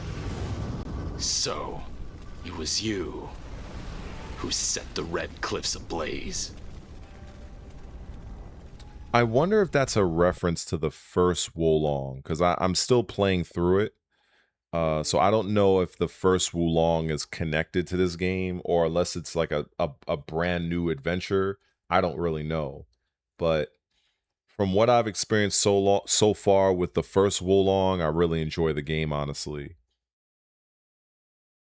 Well, that's assuming they come out with a demo for this. I hope they do.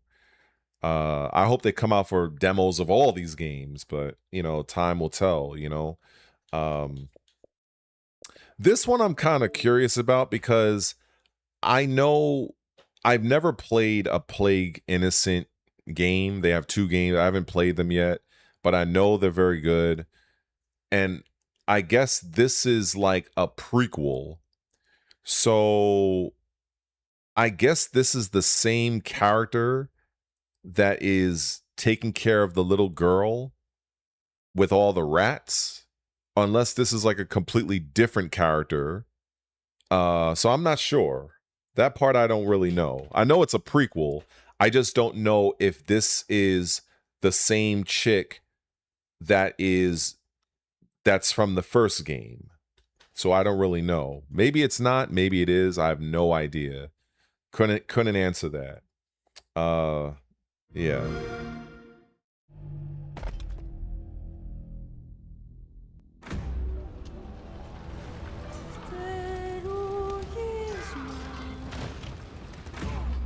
There's something on this island. It's like it calls to me. You and my father found that island thanks to me. There's more to this than you understand. More than you can handle. I've proven myself. Have you? Wow. A sword keeps you alive. A dagger wins the fight.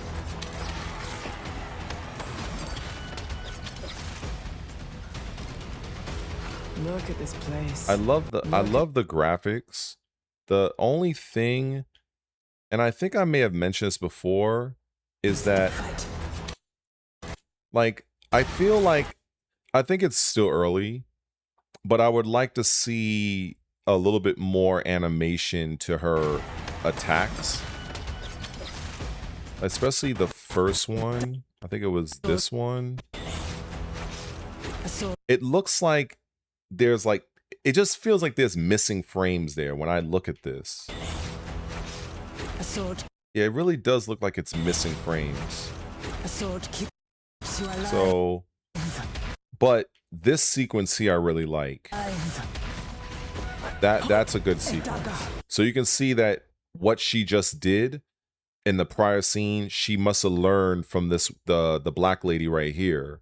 So, and I wonder if this is the same woman that voices the chick Walking Dead. I wonder if it's the same. It sounds like her, but I don't know. I just noticed certain things.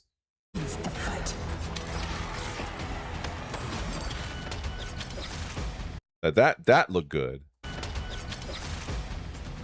This looks really good. The way the character model looks. I'm assuming this is in game. I'm assuming. Look at this place.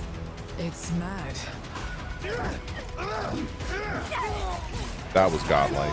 Confrontation is about that was to cool. begin.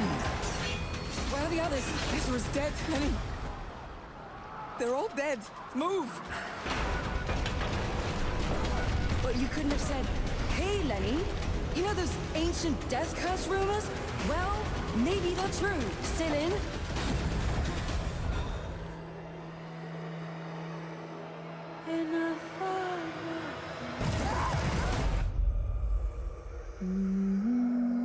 Well, one, I definitely like the way she looks. I think she's well animated. She actually looks like a fucking woman. Thank God. You know, and I do appreciate that a dagger is gonna be, carry a little more weight. A lot of times you see a lot of these games, like they place a lot of emphasis on a sword. It's kind of like that's like the safe weapon, but having a dagger and she's learning different techniques with that, like that's not something you see a lot of times in games like these. So I definitely look forward to that. It does look like an interesting story. I don't know if it's going to be like an open world or like if it's just going to be something that's more linear, like kind of like an A, B to C type of experience. But even if it is, I mean, it's probably still be good. But I haven't played any of the other Plague Tale games. So I don't know, maybe I'll get around to messing with that. But yeah, I think this is a very good looking character. I like the way she looks. I like what she's wearing. She looks like she's, wearing some shit that's she should be wearing if she's going to be exploring shit and fighting shit. But you couldn't have said. The final confrontation is about. That looked cool. Confrontation is about to begin. So that looked like a parry of sorts. Begin. Where are the others? Ezra's dead, Lenny. They're all dead. Move. But you couldn't have said, "Hey, Lenny, you know those ancient death curse rumors?" That looks pretty cool. You look at the sparkles on it. I don't know if that's just something she's activated or if that's just something that's falling on her, like just like glitter or something like that. Well, maybe that's right. It looks like the blue sparks. It looks like something she's activating because you can see it right here. Oh, thanks for following me. Arrow E-Rock 601. I appreciate that, man. But yeah, this looks like it look like you can see even clearer here. It looks like something she has activated on her. And even right here, you can see that. So it does look really cool. Now, are they trying to say that whatever is down there is where this stuff is coming from? Or maybe I'm just reading too much into it. Because if I just kind of go to the beginning, let me see. And also another thing, I think this is a very good trailer because they show quite a bit of the gameplay within basically a minute and 30 seconds. You know what I'm saying? So I think that's pretty cool. A lot of, you ever see those trailers where they show you like nothing but fucking CGI, and then they have like 5 seconds of actual gameplay? That shit fucking sucks. This right here, this opening shot looks so impressive because looking at the way the night sky is, the flames, how the lighting is basically reflecting off of things, it really does create this atmosphere that things are really just really in a hell-like state. Looks really, really impressive. I mean, she looks really, really pretty, really good looking. If I had to guess, this is definitely not done by a Western developer, and if it is, I'm surprised. There's something on this island. Very, very It's impressive. like it calls to me. You and my father found that island thanks to me. There's more to this than you understand. More than you can handle.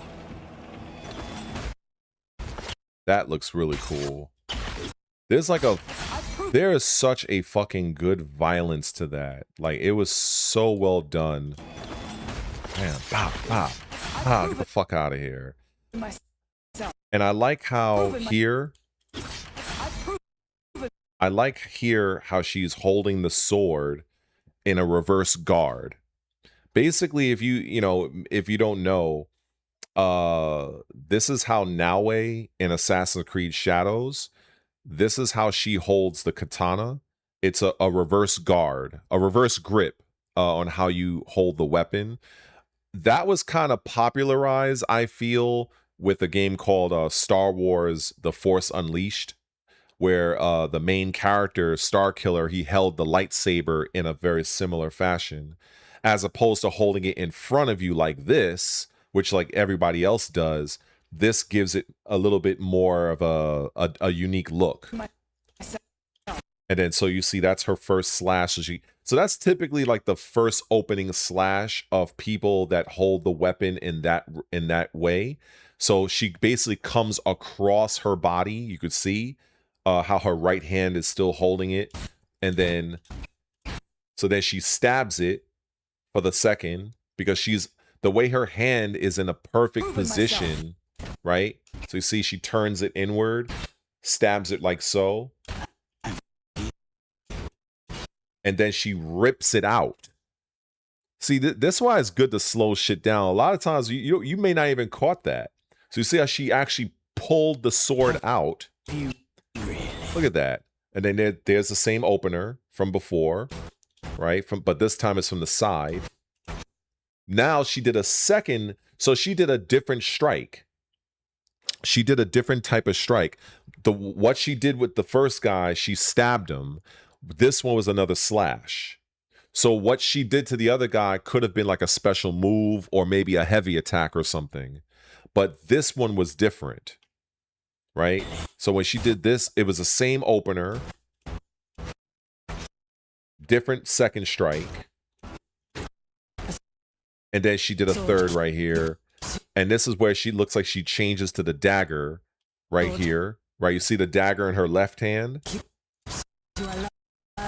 And then she does this. Now, what I think, this is probably a special finisher that she has for the dagger, because all of this looks like it's a predetermined sequence. That right there. So that it looks really impressive. I'm definitely, I mean, the fact that I'm spending so much time on this. So I like that they establishing this woman here as kind of like a teacher, and I really do appreciate that, because for the trailer, it kind of gives us that sense that this woman on the left is going to be someone that is important to her. We don't know if she's going to be important to the story, but we know that she's going to be important to the actual, to this character's growth. I feel that's an ender with the knife, right? So she does this. She does a kick. That looks like a parry, right? That's an ender. Okay. Look at this place. It's mad. Wait a second. Did she dodge that? Yeah, she backdashed. Right? He whiffed. She dashed forward. Oh, okay. So she's dashing forward. And then now she backdashed again. This looks like... Now this looks like... I'm trying to wonder. That looked like... I don't know if this could have been a special move. Or it could have just been something where it activated once she does a dodge. Because when I look at the sequence again... So you see, at the very beginning, right here, you see she's already dashing backwards. So she dashed backwards. He attacks. He misses. She dashes forward. He goes to attack again. She back dashes away. And look at her animation. She's actually rocking backward to move out of the way of the strike. Okay? So now she recovers. So now, see, this is why I don't know if that's just a special move or if that's just something you do. I'm really curious about that. I'm really curious about that. Confrontation is about to begin. Now this, I don't know if this is a different character or if this is just her in armor. Because these are different attacks, but this definitely looks to be like a special attack and one that you can charge. So that's an ender. But it's probably going to do that when the enemy is as close to death. They're all dead. Move! But you couldn't have said, hey, Lenny, you know those ancient death curse rumors? Well, maybe they're true. Still in? So I can see that for this particular showcase, they showed a very good amount of combat. And now in this segment, they're showing a bit of the traversal, a lot of the exploration. And also, if you notice, a lot of these blue sparkles, because this was not on her during the combat sequences at all. This was not on her, at least not that I could see. Now it's here. I just missed that actually. So you can see it on her right here, on her chest or whatever. But when she's attacking, there's nothing on her. So it does make me wonder that whatever those blue sparkles are, that's probably something that she's going to encounter on this particular island. And I guess she's going to gain access to and give her special powers or something of that nature, because she definitely does not have it here. And remember what I said at the very beginning, this being the first opening slash, this move that she does to kill this guy looks to be a particular finisher, because she stabs him and then she yanks the blade out. Have you really? So yeah, I'm very much looking forward to this game. It looks very, very impressive. Yeah, definitely sign me up. Sign me up for Renaissance or Resonance, A Plague Tale Legacy. Look at that. I end up doing me a little impromptu YouTube video. Look at that.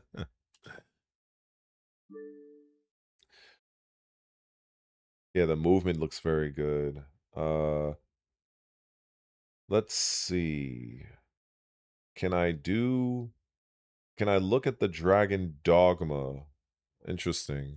Well, that's definitely not a part of this showcase, but I do know that Dragon's Dogma is a very strong action RPG, well, actually action adventure, and they're coming out with a what is it? Arisen. That's kind of, so for instance, I have this one. This is the first game. So you can see it says install. So I own this game.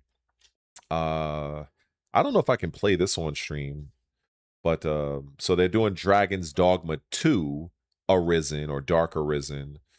So, you know, it's going to be interesting to see. I've seen a video on it.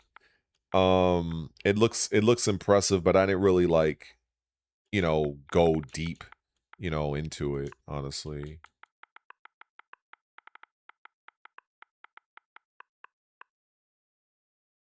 Let's see. Oh, here it is. Oh, is it already out? Wait a second. So, okay. Let me look at this. So this is $30. So this is an expansion. So is this the full wait. Wait, this product cannot be oh, okay. So this all right. Okay, so this is just the expansion. Okay. So I would need the game. Okay. So he says, look at the expansion. Oh, this. Okay. So let's look at this then.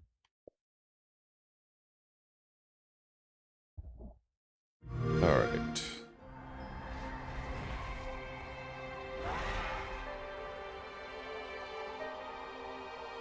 Oh yeah, I did watch this video, but I only watched it once and I didn't really like look too deep into it. But what I can say right now, these early shots are definitely these early shots are designed to set the tone and the mood of the adventure because to my understanding the Dragon's Dogma 2 and even the first game, you know, you're pretty much in a lot of desert like environment, a lot of warm climate. So I think with them focusing an entire expansion on more of the colder regions, you know, is very good because cold regions generally translate to more domineering, more difficult environments, you know, that as opposed to something that's more warm, you know, typically, you know. So even just looking at this scene right here, you know, this stronghold in the background, you got the mountain in the background, deep in the background right there. That may or may not be something that you can actually traverse at some point. The graphics look very impressive. This right here is another world building in terms of an emotion, because it's just basically to show you that one, the cold is a very real threat, and you can see Vikings are frozen here, and we know Vikings are very tough people, but the fact that something froze them means that this environment is very, very dangerous. Now we see our first monster.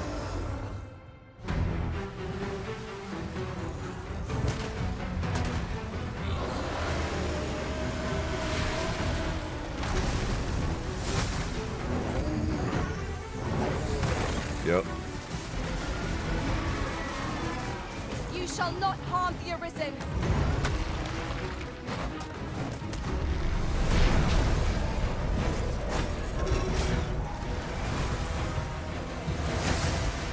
I will finish this here and now.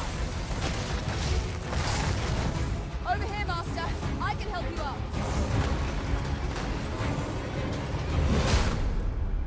The truth behind Norgan's downfall is at hand. So now they're transitioning from the action gameplay to a little bit of the world building with the narrative. So that's smart when companies do that. And as you can see, there's 45 seconds left. So they front loaded one, establishing the scene. Second, they focus on some of the combat and some of the monsters that you're going to be fighting, as well as the creatures that are more indicative of the land that you're currently in, where you see monsters shooting ice breath at you and so forth and so forth. And they also have that scene of the pawn saving the Arisen, which is your actual character. So I don't know if that's something they can do in the original Dragon Dogma 2, but in this trailer they definitely wanted to show that that is something that they can do. So I think this is really good.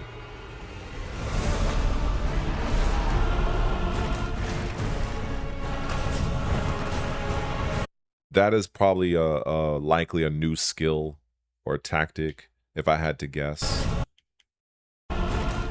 In fact, to be perfectly honest, I don't think I've ever seen a special move like that in a game like this. I don't think I don't recall seeing somebody run along the ground with their sword in the ground, and the friction of them moving is eliciting fire. I don't think I've ever seen that. So that's very good.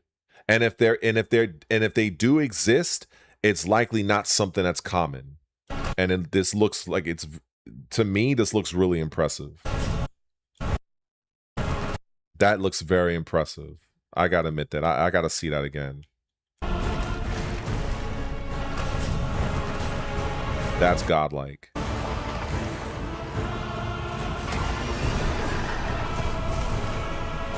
Okay, that's magic right there for those magic folk. Whatever this was. Let me see.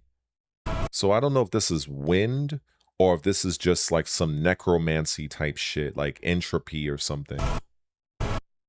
Because it looks like this could be spirits. And then something looks like it comes from the sky. No, it looks like something is smashing them. That almost looks like a hand that's like doing a hammer fist. So that might just be wind. If I had to guess.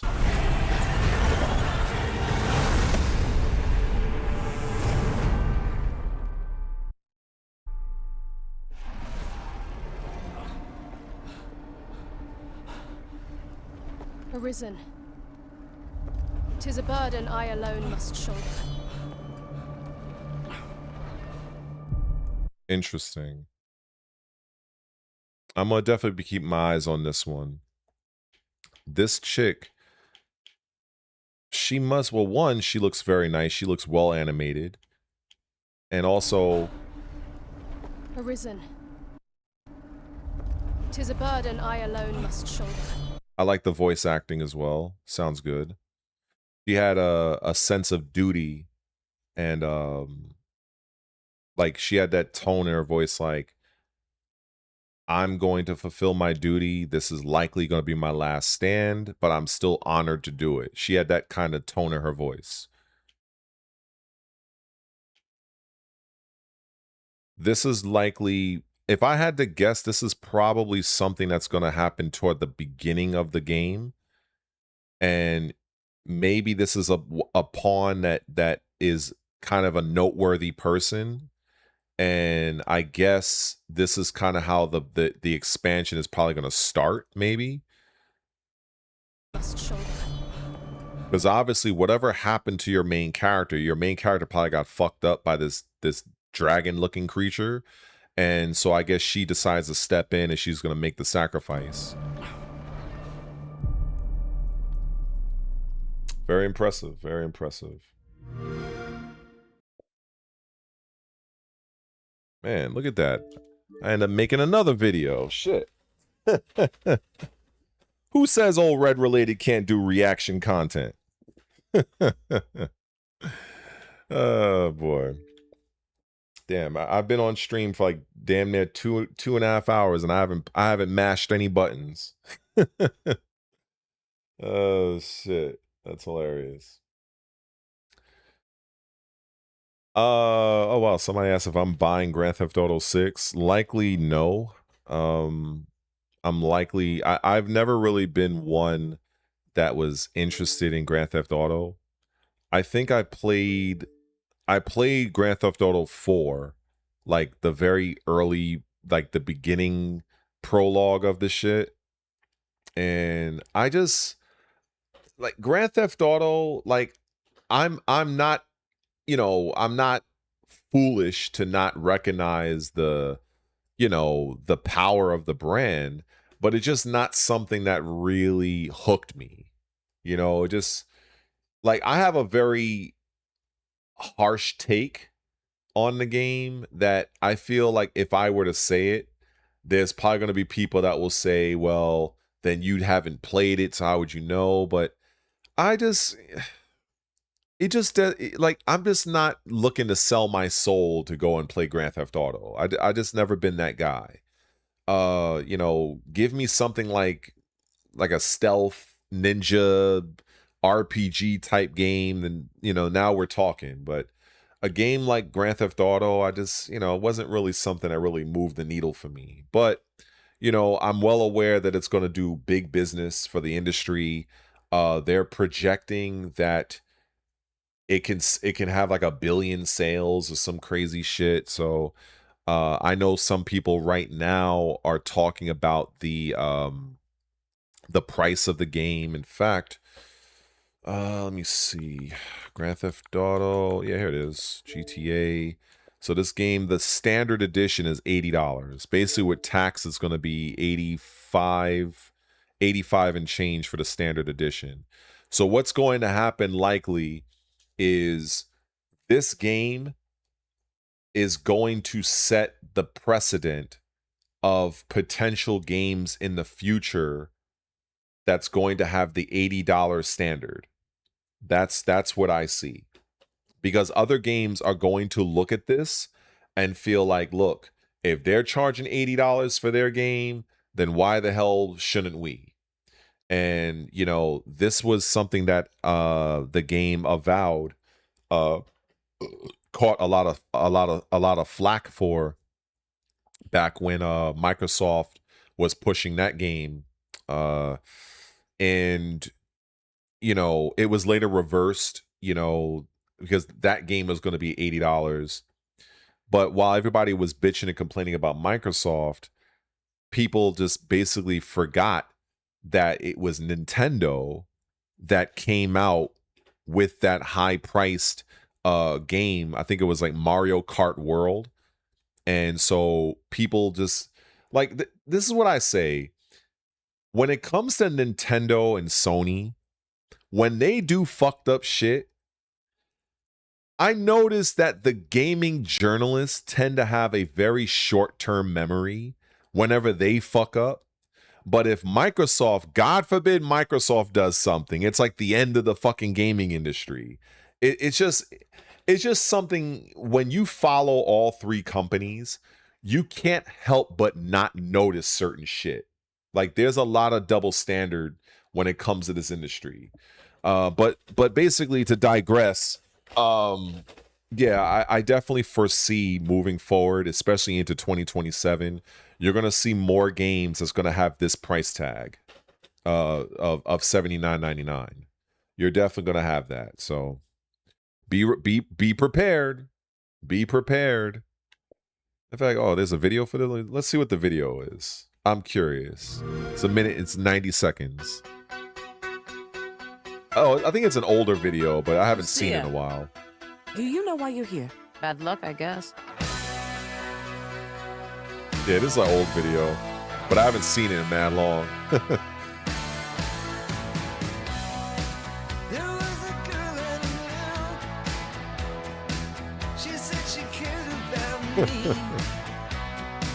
She tried to make my world the way she thought it should be. Yeah, we were desperate then to have each other apart. Hey.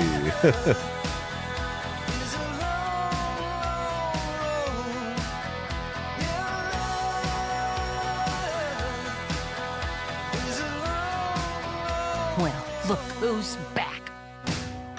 The only way we're gonna get through this is by sticking together, being a team.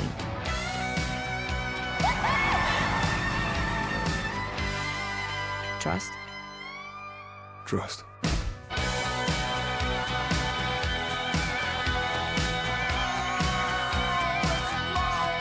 Depending on what I see, because it comes out November 19th, right? Graphically, it looks fucking amazing. I mean, you can't deny that. It looks absolutely amazing. I can't deny that.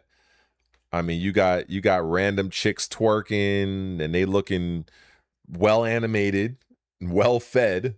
But I don't know. Like, it depends. Like, you know, it depends on what's going on with me financially, because obviously this is a game that you're gonna have to buy. It's not gonna be on Game Pass, obviously. And I do have other games I have in mind that I want to pick up. And I don't know if I'm gonna have the finances at the time when this comes out. So if I have the games that I set out to get, and if I'm comfortable, if I'm, you know, if I got the money to spare, then, you know, I might invest. I might try it. I think definitely I'll watch maybe a little bit of a playthrough of somebody streaming it at first, at least like the beginning part. And yeah, I'll probably make my decision on, you know, maybe a couple of days after that. But it's not a game that I'm like, oh, I gotta have it, you know. But if I would buy it after I have all the other shit I want to buy. I think that's what I'm trying to say. Because you have other people that are like, you know, this will be like their primary thing. For me, this is not primary. This is not a, you know, this will be secondary. You know what I'm saying? So I guess that makes, hopefully that makes sense. Oh yeah, yeah. Now this this particular expansion I was very surprised by. I think everything that I saw during the Xbox showcase, I think this was the thing that surprised me the most, because I was not like, obviously I don't really have much of an interest in Spyro. It's a cool game, it's good for the kids. It was a great IP for Sony, but it wasn't like, oh, like I gotta get this. State of Decay 3, that was a welcome showing. Wulong was a surprise. This was a surprise. But Doom the Dark Ages, I was 100% not expecting anything else coming from this game. I was not. And what they showed, if they have the video for this, let me see. Is this the video? Where he's like wielding a staff? Yes. This shit looks fucking godlike. Argent and Noir trembles in the wake of your actions. They follow you now.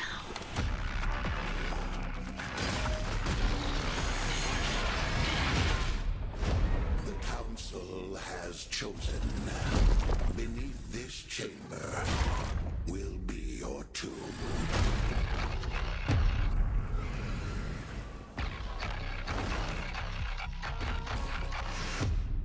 This place is your pain given shape. It holds many secrets. Only a cleansed soul may leave. I am not your enemy. I am your way out.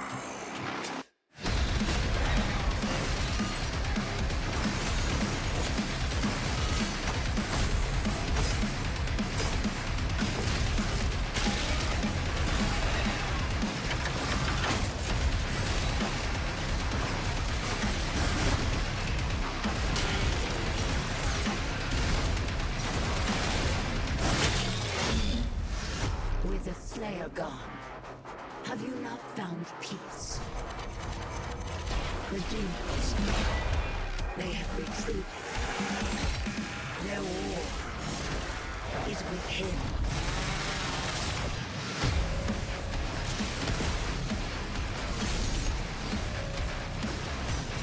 Yo, this shit is fucking ridiculous.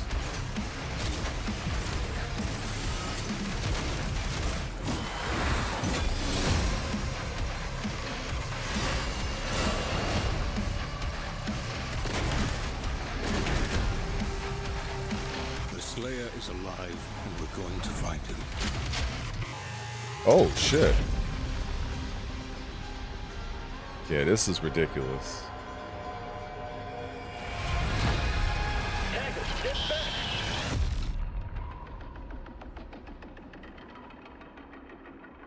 Yeah, I don't know.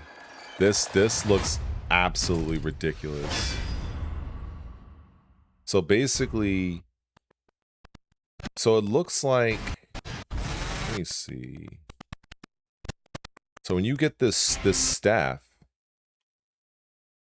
so basically it shows like a lot of his equipment was fucked up. So hence why he has to get some new shit.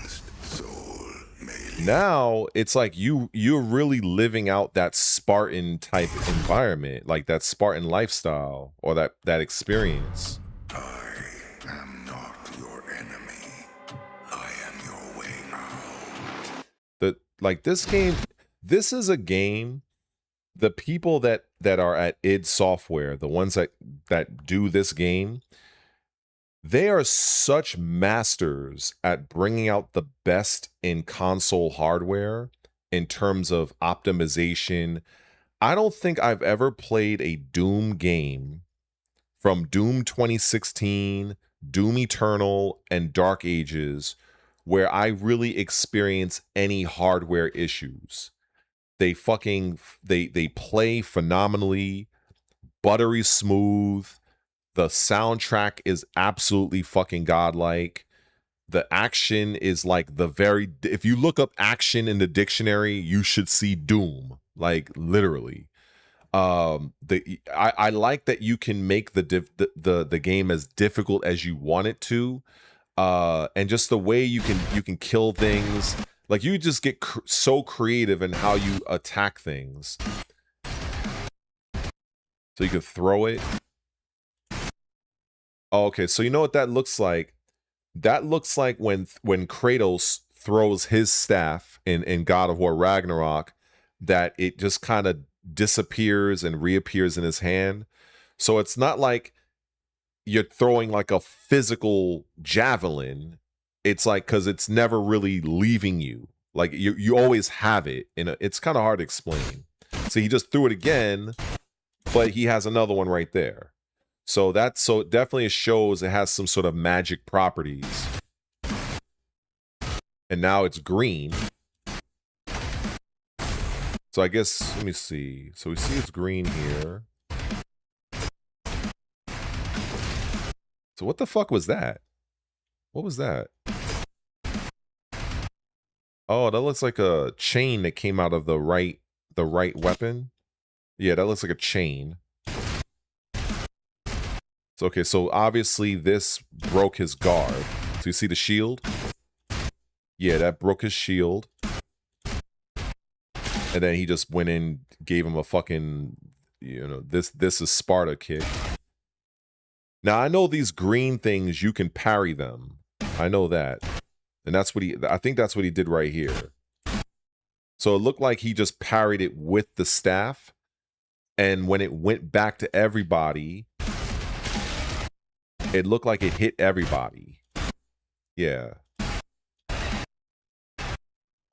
Oh, it actually kept going. I see it in the distance right there.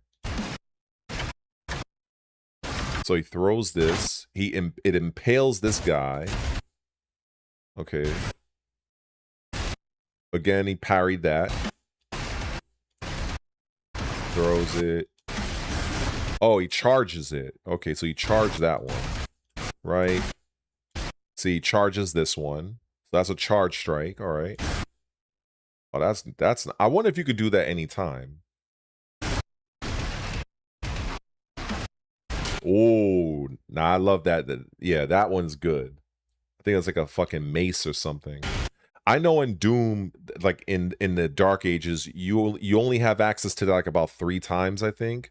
I don't know if you can upgrade it to gain more usage, but when you do use this, you definitely feel like a fucking badass.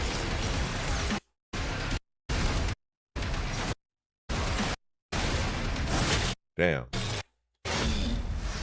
With the Slayer gone, have you not found peace?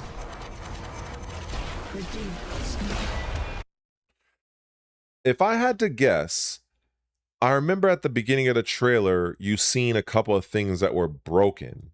So this looks to me like it was reforged by the enemy or the creature at the very end of this trailer. So it looks like whoever that was, they fixed his shield. Yeah, they definitely fixed his shield. So now he has his shield back.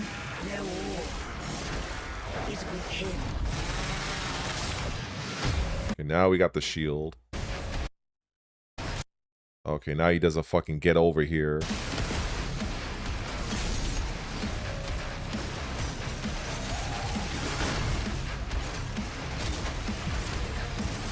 Yeah, this shit is ridiculous. Oh my god. Just fucking just raise the volume and just nod your head to this shit.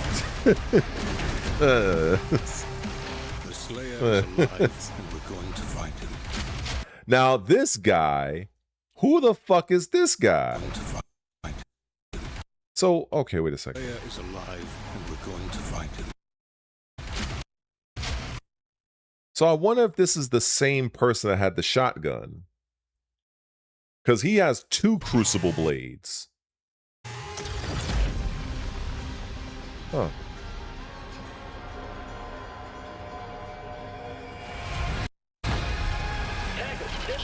Flashback. Now the person or the thing that fixed his shield is this person right here. Some alien looking creature. Yeah. Whatever it is, definitely looks big. Look at the hand. Yeah, that shit's OD. That's pretty cool.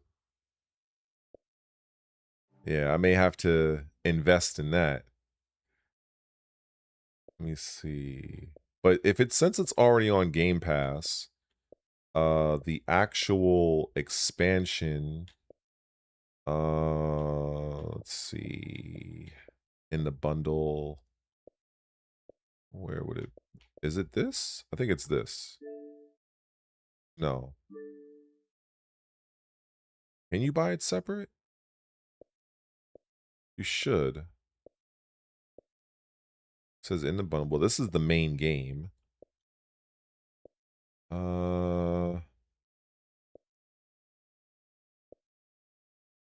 I don't know. Let me look at this. Doom.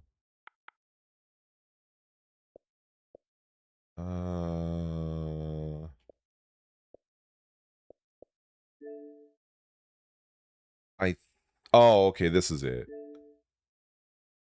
I guess this is it. It's $34.99.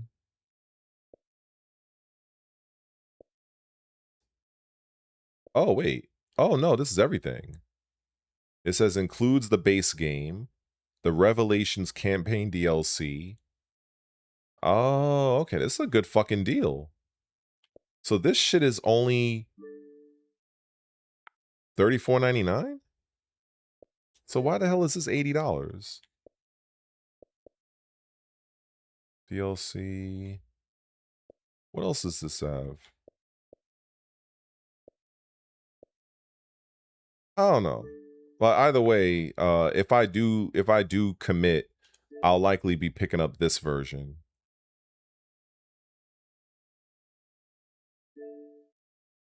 Yeah, I'll likely pick up this one. So I'll wishlist that one.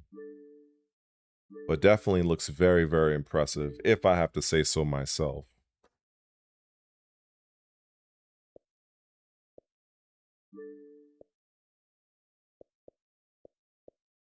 All right, let's see. I'm surprised there's any of you still here. Appreciate it. Hope you guys are doing good. I know it's like, what, 12:40. Believe me, I did not think I was going to yap this whole time. I was thinking I was just going to be playing Assassin's Creed Shadows the whole time. But hey, this is pretty cool. This is pretty cool. So I guess if people don't have nothing else to say, I am going to go into my Assassin's Creed Shadows now. Oh, actually, no. Let me first try to see if I can play this. Because I'm wondering if I can play this and it works on my remote. If it works on my remote feature, I may play this on a later stream.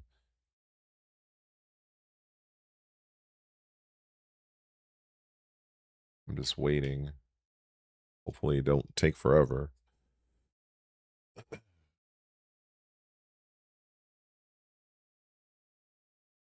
All right, you know what? Let's try that again.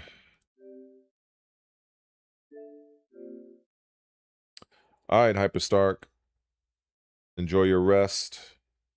I'm gonna be in the world of Assassin's Creed pretty soon, since I've been yapping for almost 2.5 hours for anybody who just popping up. But anyway, I appreciate you stopping by, man. I guess next time. I don't know why this game isn't starting though. I was trying to start Metro Exodus because I was curious to see if I could play it on the stream with how my stream setup is.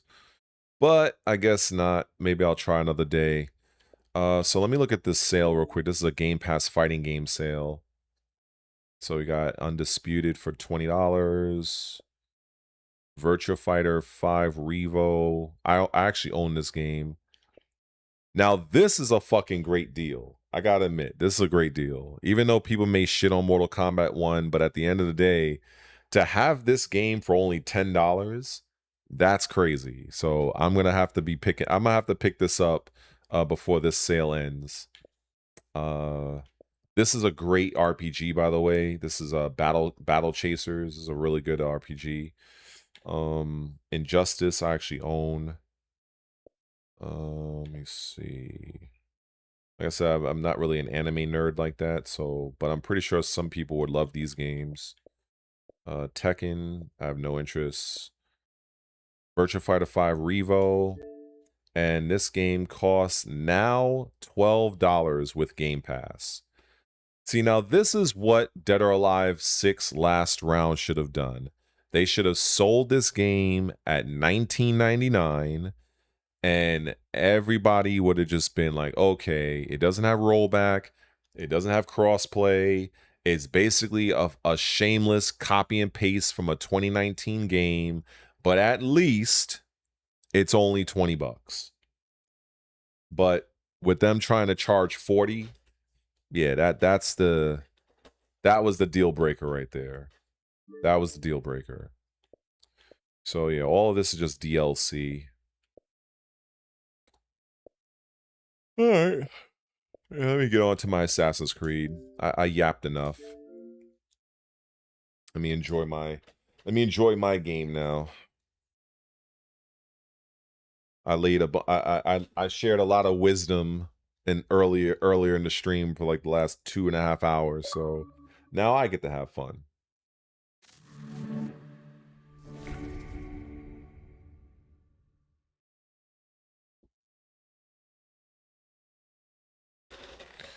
So getting into AC Shadows mode, at least for the time being, I haven't done too much in terms of the story so far.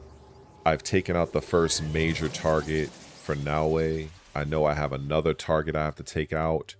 I'm kind of like doing the investigation for that. But before I started the stream, I was just kind of exploring, pressing some buttons, having some fun, trying out some of the parkour. You know, when I see this game, it's absolutely beautiful. Despite the controversy surrounding the game, it's really, really impressive.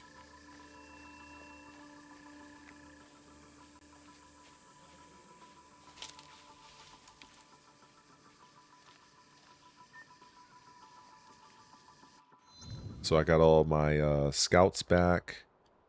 I think, if I'm not mistaken,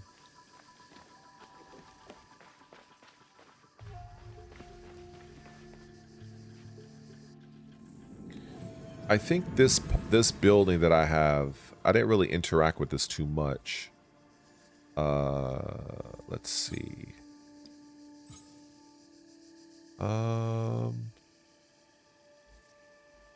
I think this is where you go to interact with your with the people that help you out, like your what do you call that? The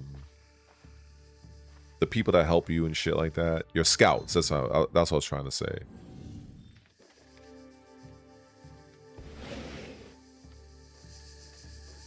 Okay, so here's the scout building.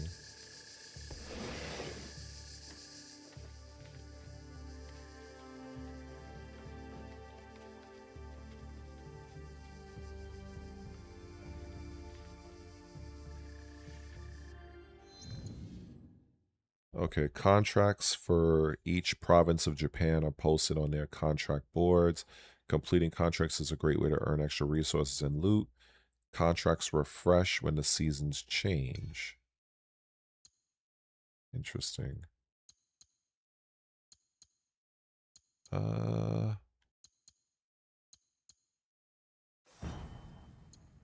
Can I accept all of them, or?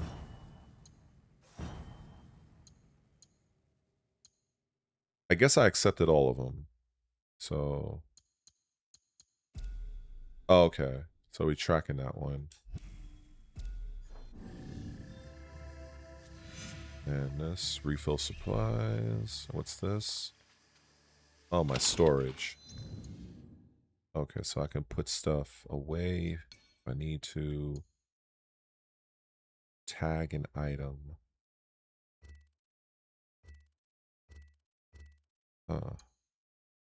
Okay. I guess I can mess with this. Alright. I'm wondering if there's a way... Oh, I think that... Wait a second. Is there? Oh, yeah. So you can refill your scouts. Okay. That's good. I wasn't too sure about that.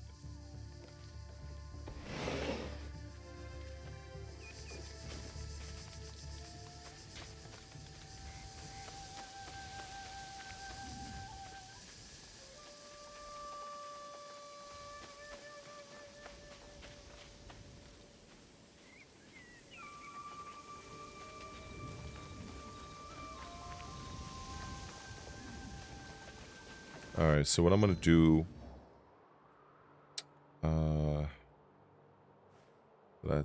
That's a contract right there.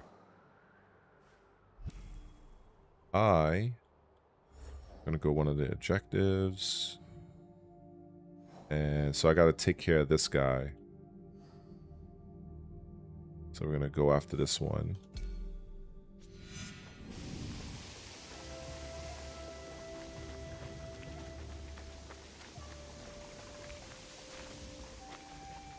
Am I going the right way? I don't think so.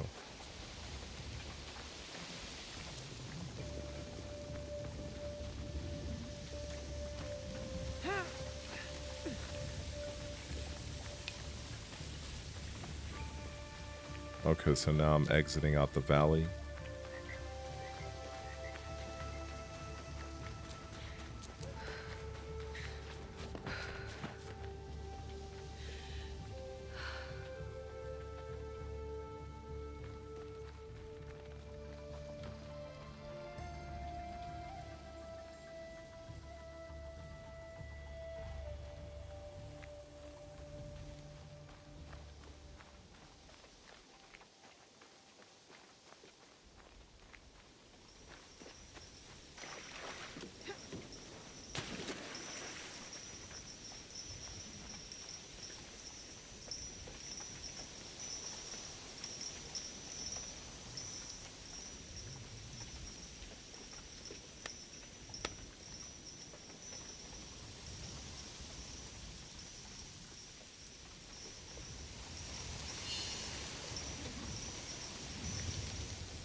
Alright.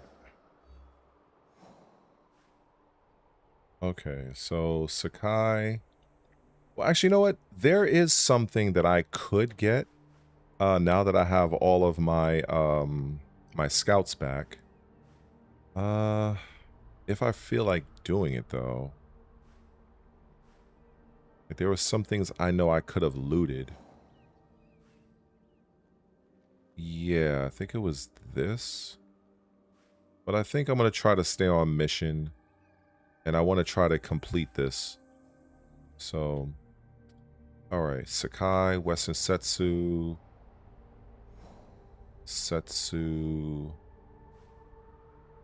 Okay, Sakai. Central Sakai. Firearm District. Let's see if this works. Or maybe, do I really need to do that?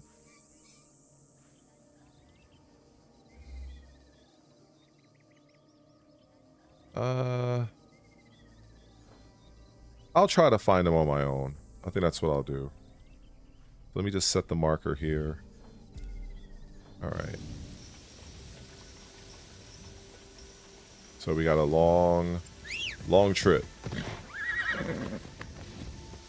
Yeah, buddy.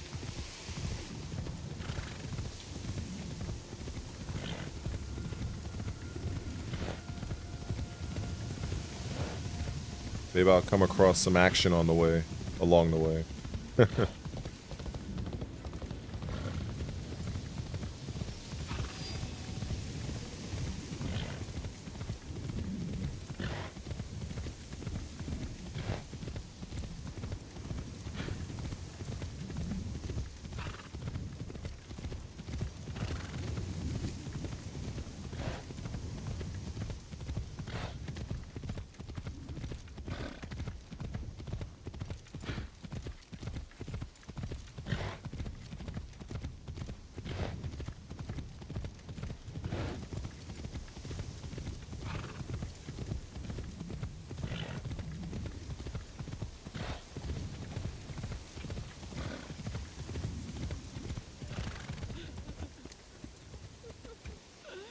Oh no.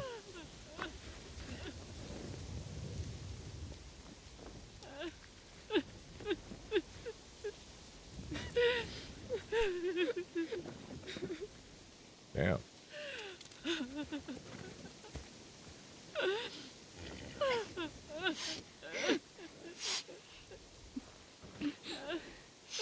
Sad face.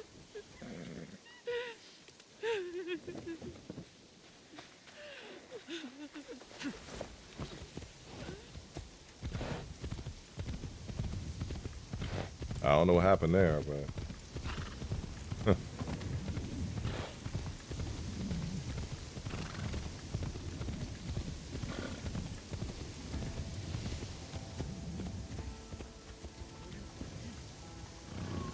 Oh, wow.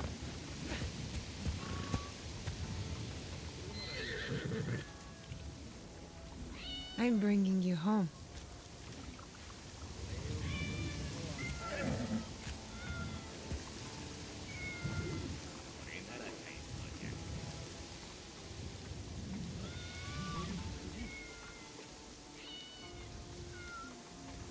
Are you lost?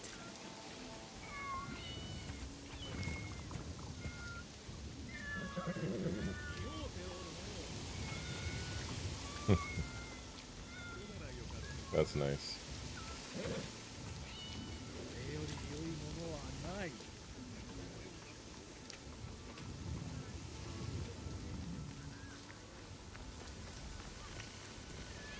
Welcome to you, discerning customer.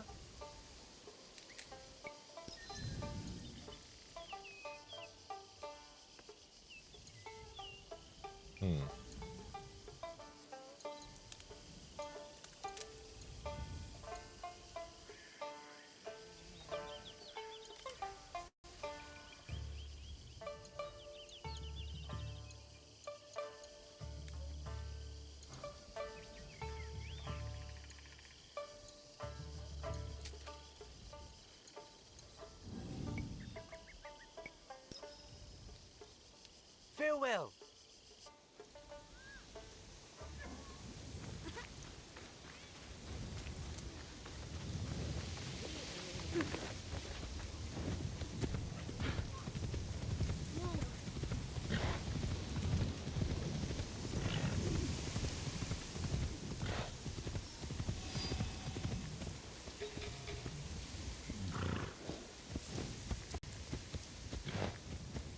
Activity.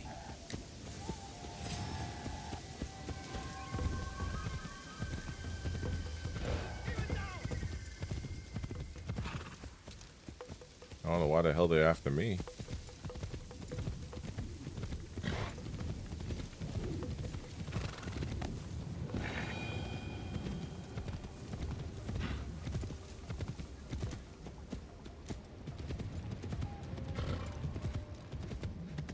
There's some structure over there. What is this? This is Osaka Castle. Oh.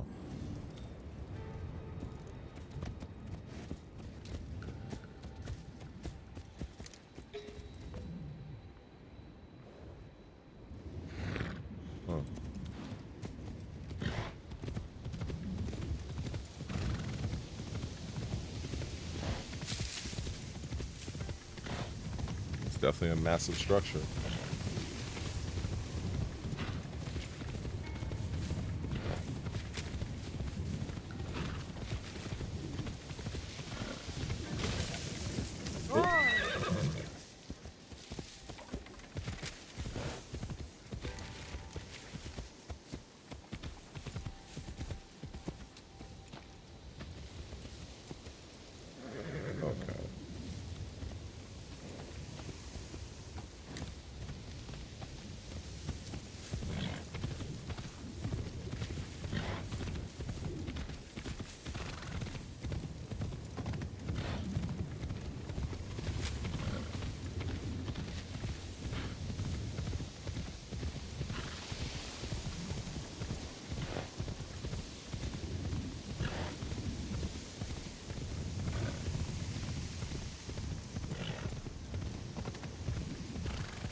Wonder what's this?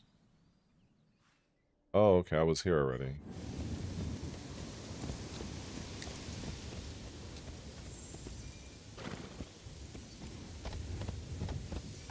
Those kabuki mono lead the young astray.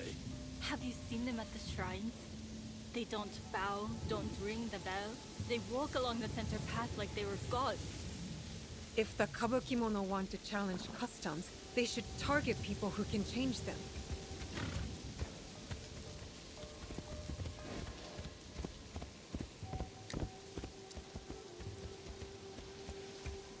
Man, this game looks so good, man. Such a good looking game. But I can't allow myself to get distracted, because I was here before, very early on.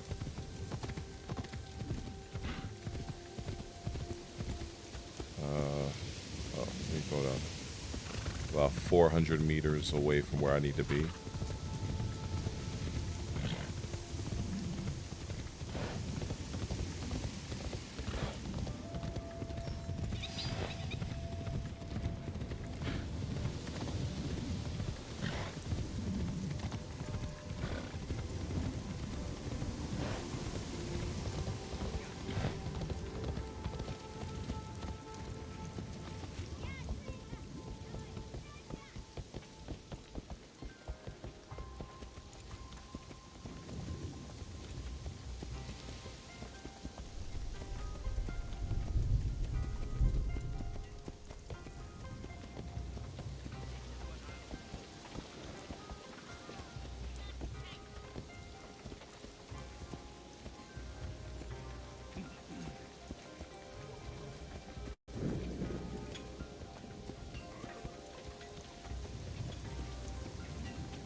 There's a storm approaching.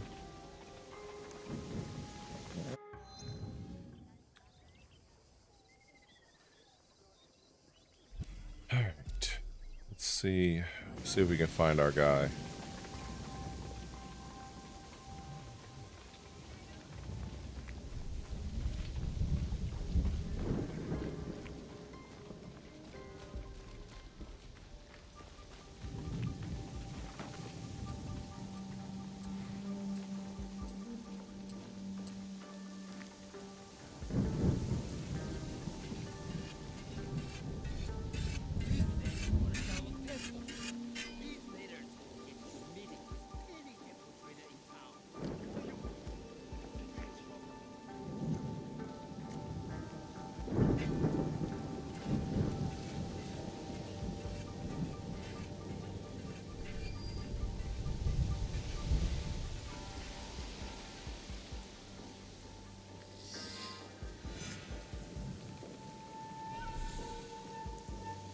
These there are the key to the bitter life, brother.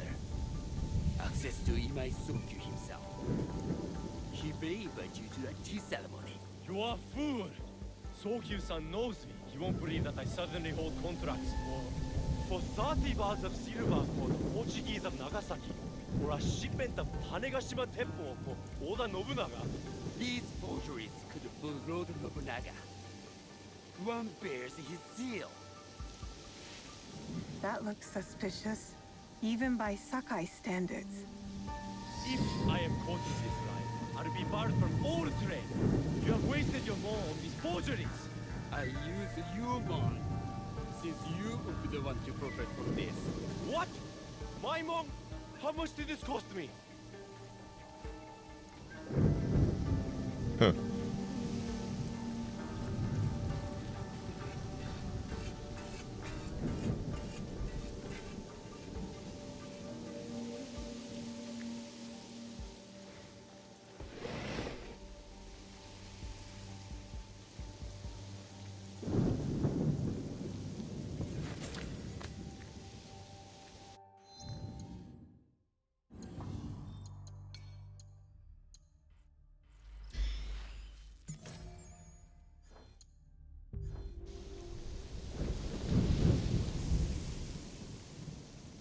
Who are you? Are you with the Imai? Don't be a fool. She's just some street thief who heard your childish cries.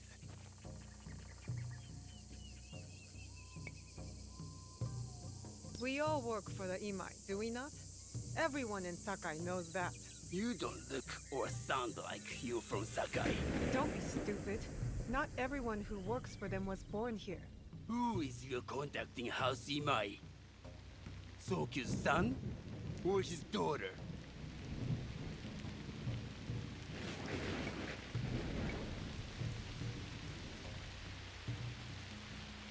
I was approached by his son. I have heard Sokun uses people like her. Dangerous people. If you want them so bad, you could pay us 500 mon.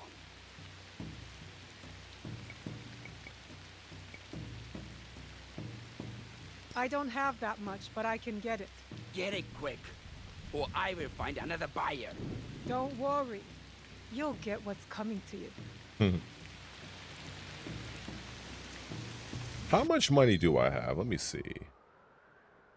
I have, what do I have? Oh, I could buy it. I could buy it. You know what? Just out of curiosity, let me see what happens. You know, we're gonna do some save scumming right now. We're gonna do some old-fashioned save scumming right now. Let's see. So, do you have my money? You're wasting my time. You are testing my patience. Do you know what I am? My people are born to kill. I am Shinobi.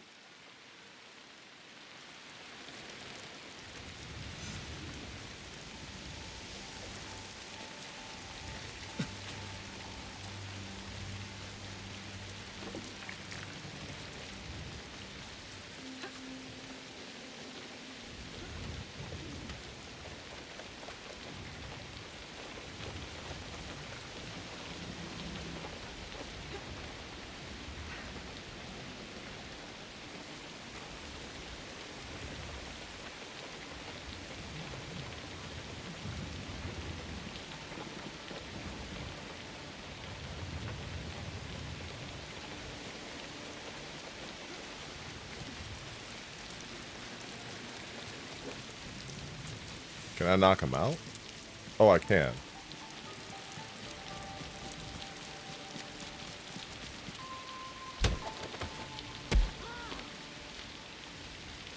I haven't.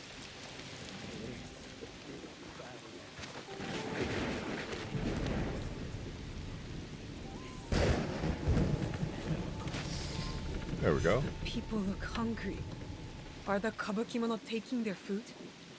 These letters will help me pass as a trader. Maybe I can barter a way into finding the woman with the gold teppo.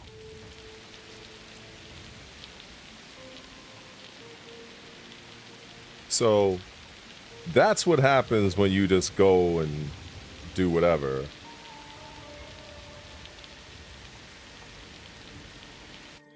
I mean, I could have tried to buy it, but I was like, you know, let me save my 500 coins.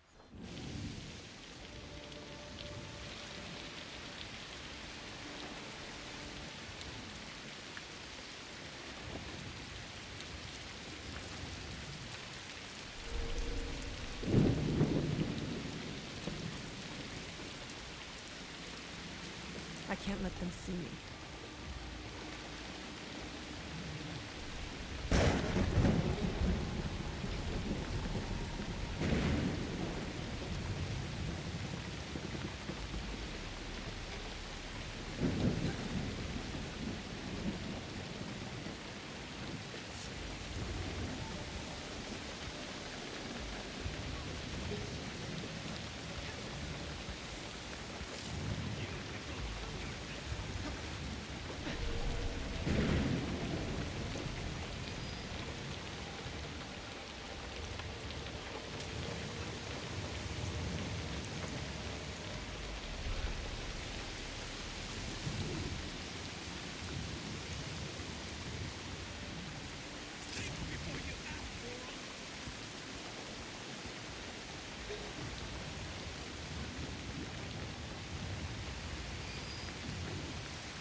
What?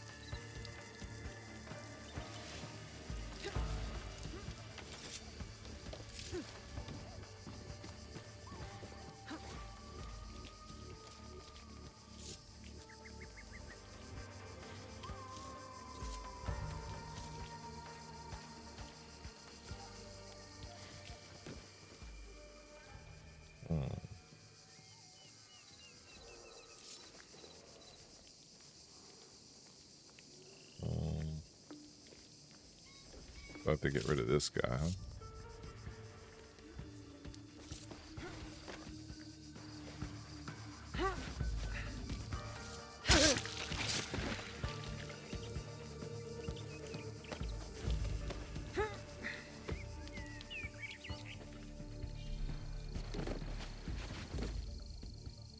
Oops.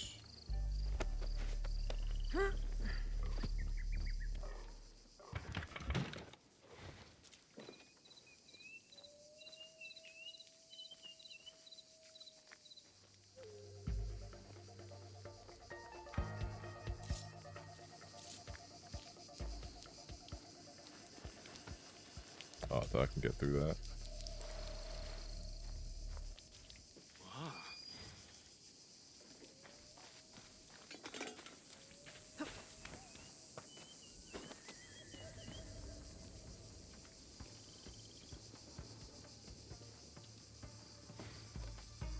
I'm gonna try to get into this door.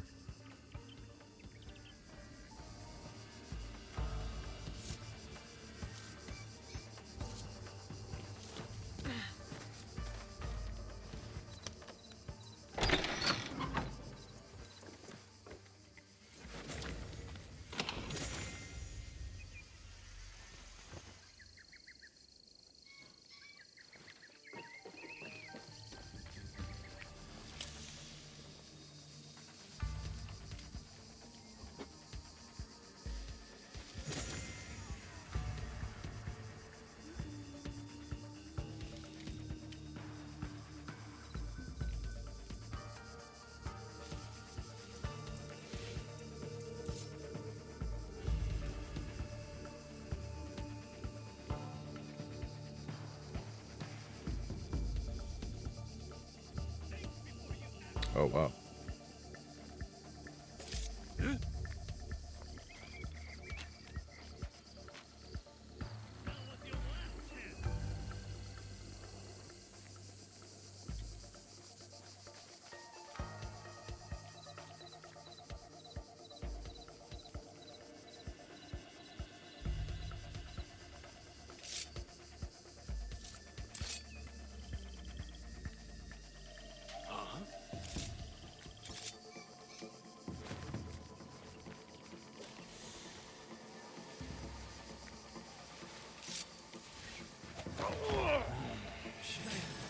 Soul is mine. Egan.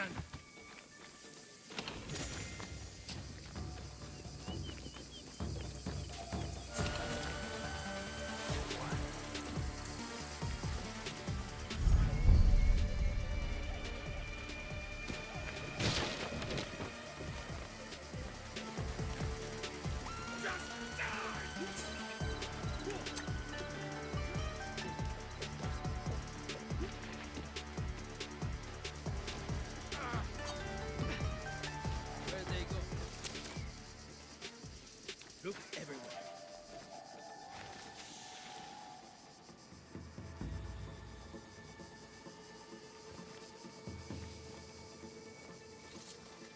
Huh? At you again. Up there! I will cut you in. She must be stopped.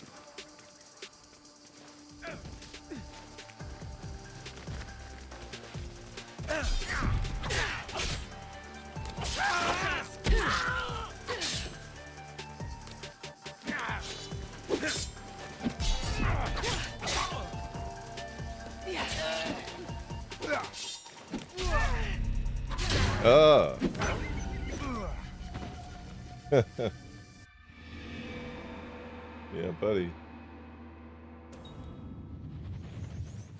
I didn't like that I was seen, but it's alright. It's all good. It's all good in the hood. That music was fucking good, though. Oh, they put me over here? Oh, shit. Well, I think I already have everything tagged already, right? Yeah. I think I have things tagged.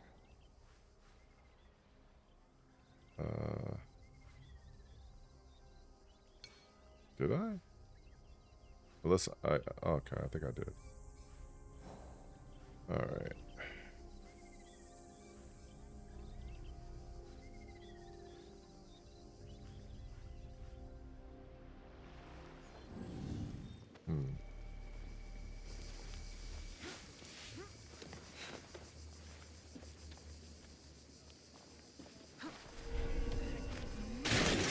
Oops.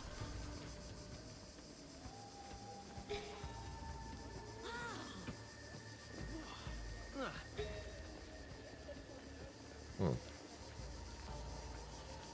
Interesting.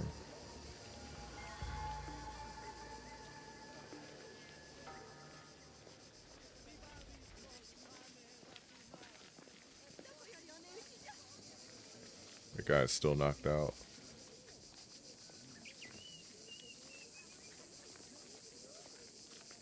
Let me change my look. Actually, see what I have. Okay.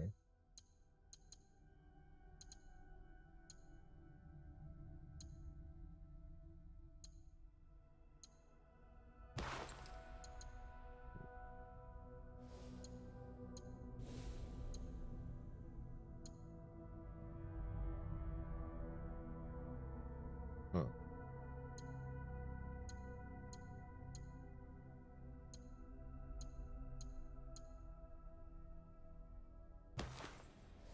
That looks cool.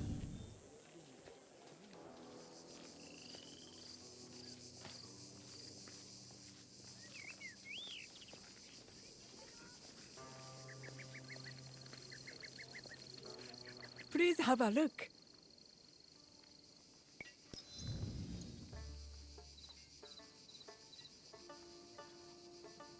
I think I actually will need this.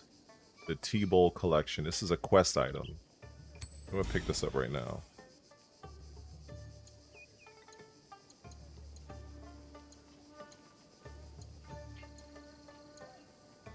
Okay.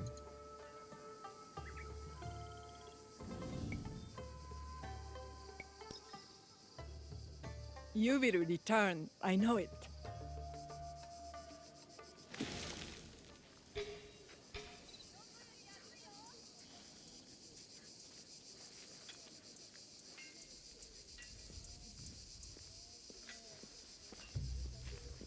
Just standing around is driving me crazy. If our new orders don't come in soon, I don't know what I'm going to do. Join a group of traveling musicians, maybe. You really think that, huh?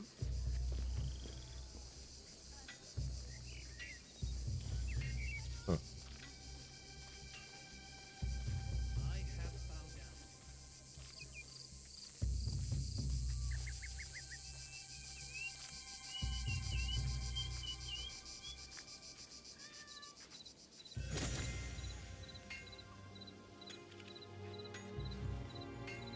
You're so cute.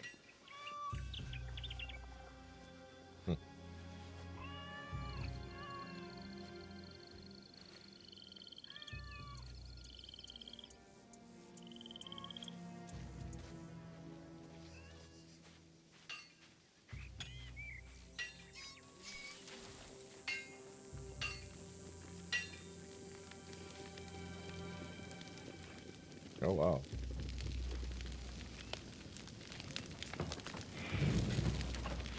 Oh nice.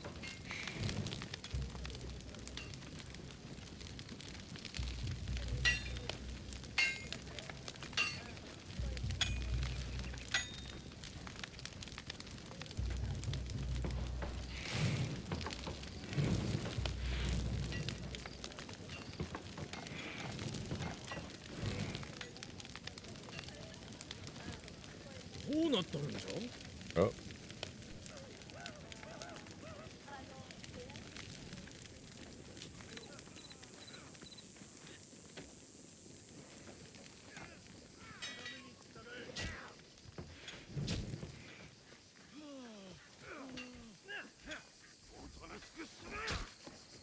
Oh wow.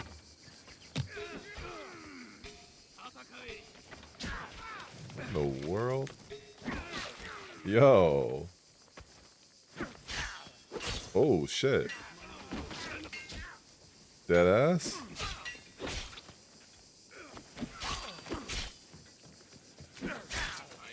Get fucked up.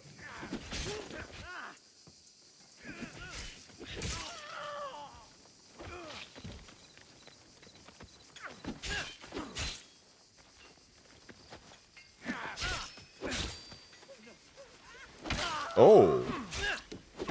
Oh.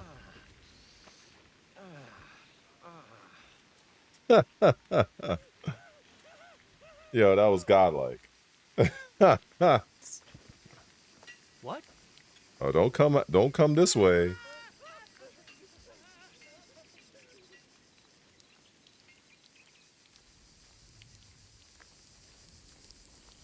Yo, what the hell was all that about?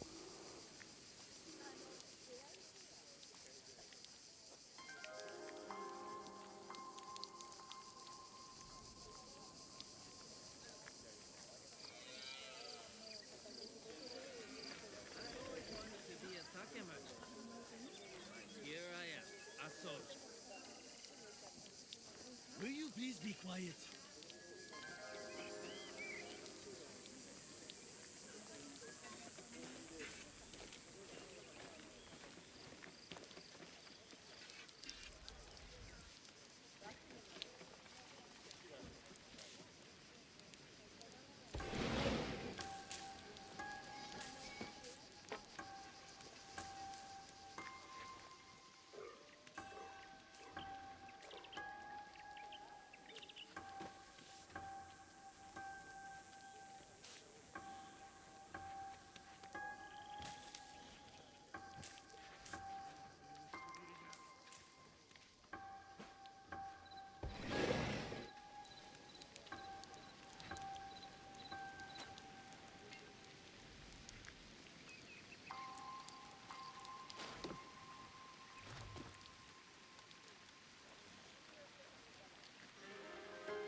Wow.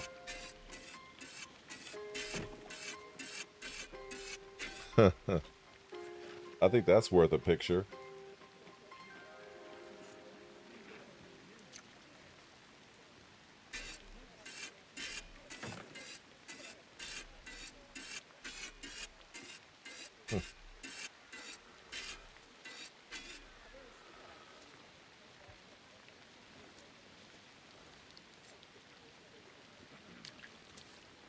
Wow.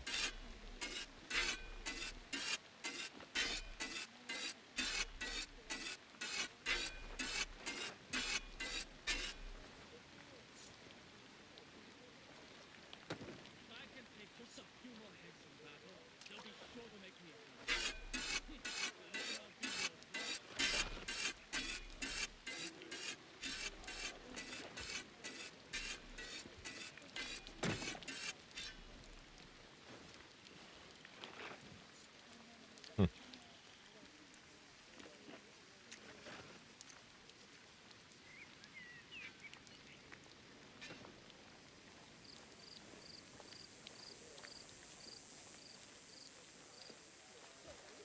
love gardening. I mean, we just stand around watching people all night. It's a dream job.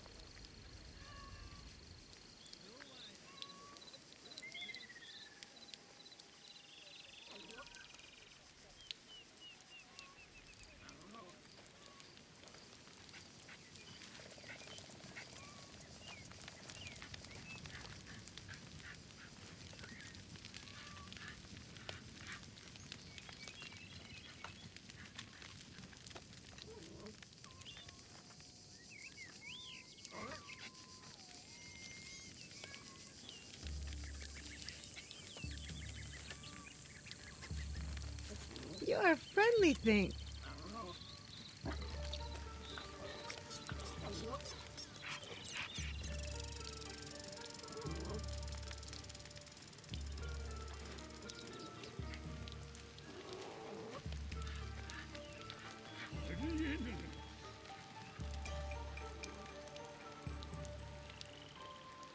All right, Naoe. From now on, in Sakai, you must be someone else.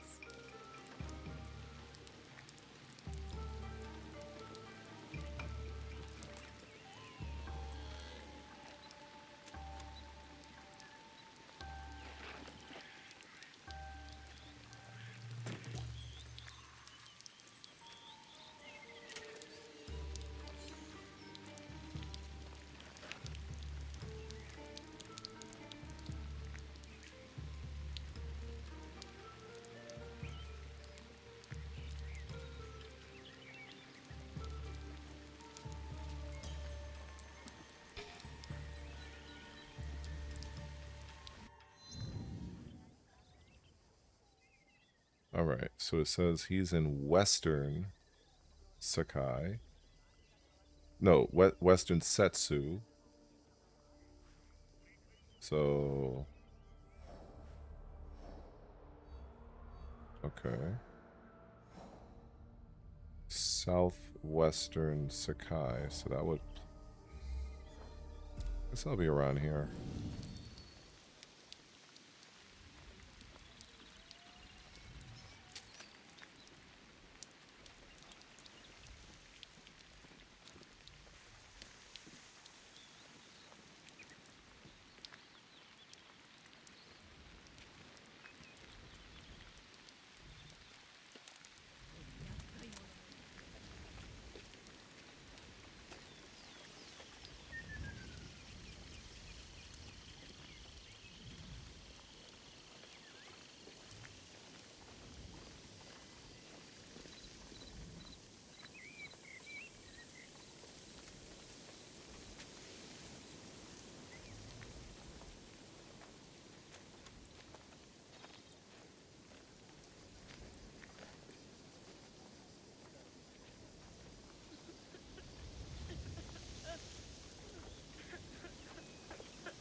I literally feel like I'm a tourist in this game.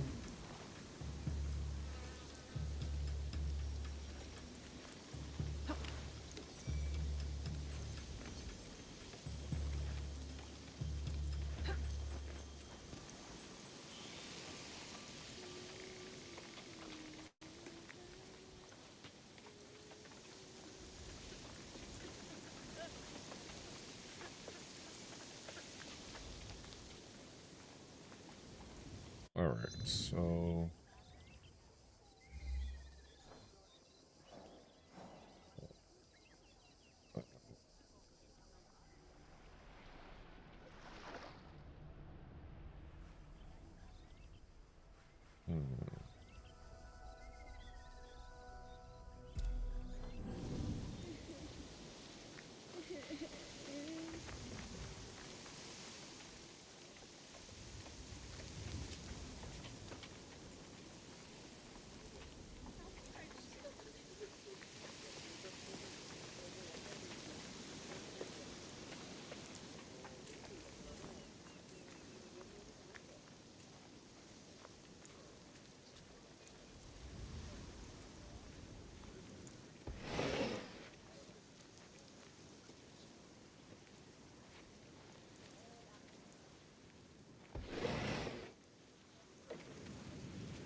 Best if I remain unseen.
I don't know.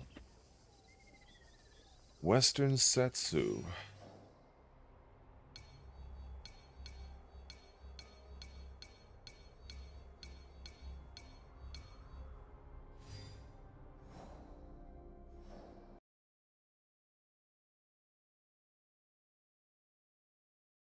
Southwestern Setsukai. I mean, I would imagine that it's somewhere around here. I guess. Huh.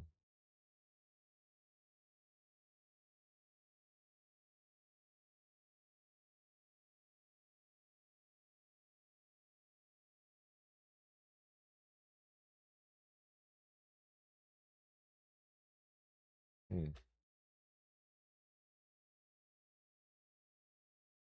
Well, that's weird.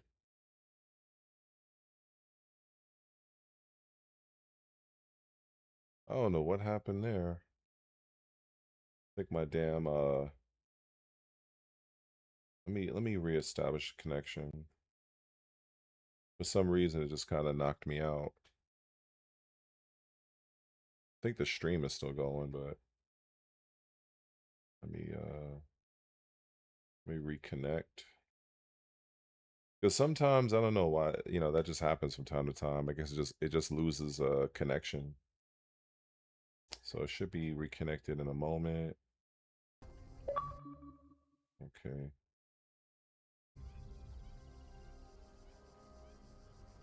Well, that's cool.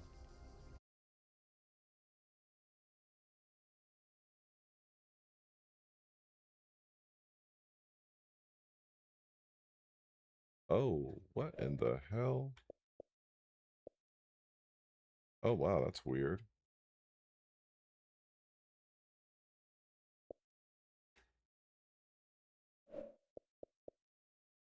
Huh. Yeah, that's the thing with this thing. Guess it done glitched out on me. All right. So we'll cut that out. Yeah, I don't know what happened there. That was strange. Hmm. That was real strange. I don't know what the hell that was about.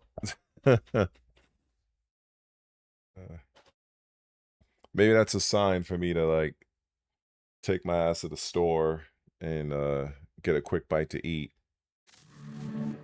Maybe, I don't know.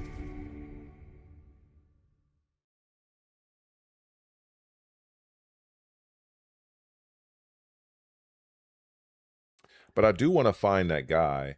I guess honestly, I don't want to use my scouts, but I guess I'm just probably gonna use it.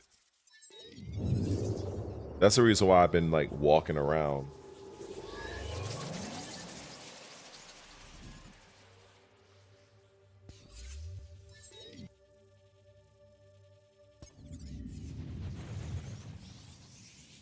Okay.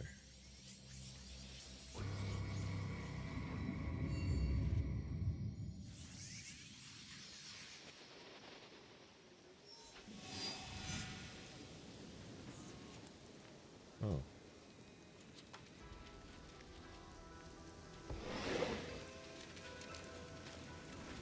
All right, so we're just going to use one of the scouts.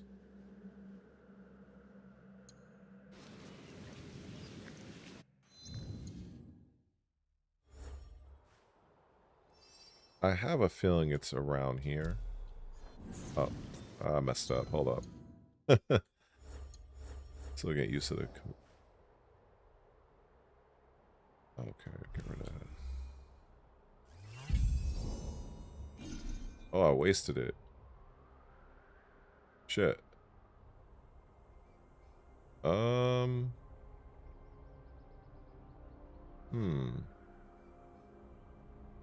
Damn. Alright, so I guess he wasn't over here. God damn it. Ah.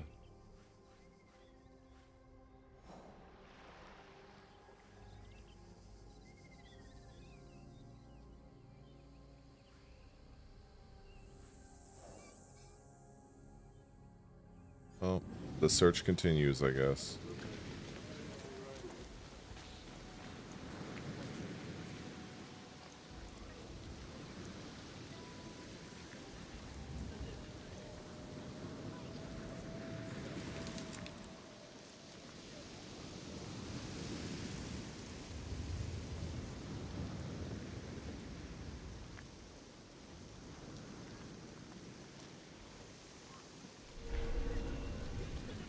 Oh.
So I can't go here either?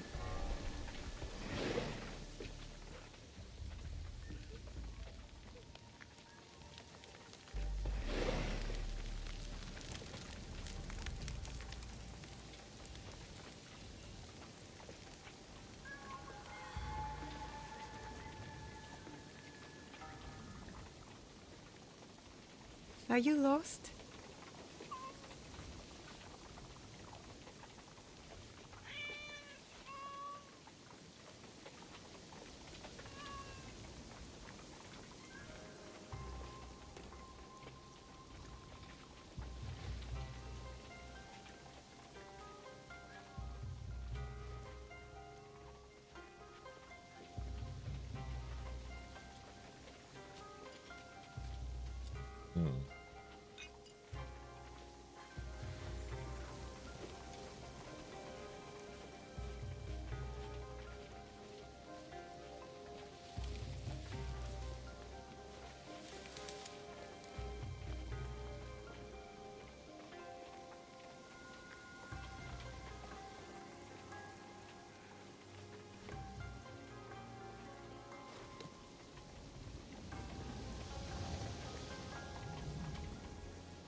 Less bloody than the work we do. I think I've heard you say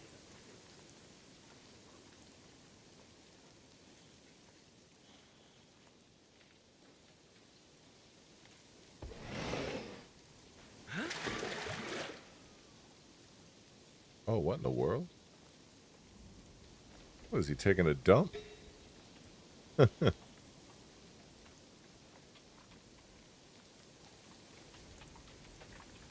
Oh, I remember this area. This is where I found that Heiji, this guy that you have to first meet. He's like a blacksmith or something. I'm trying to find this other guy, but I'm not having much luck. Because it says he's in Western Setsu. And he is in southwestern Sakai. So this is Sakai. So this is west. So this has to be it. And this is overall Setsu. I don't think he's over here because this is not Sakai. Sakai is down here. So that has to put this guy that I'm looking for in this area. He has to be somewhere around here. But when I went to scout, the scout never found him. Huh.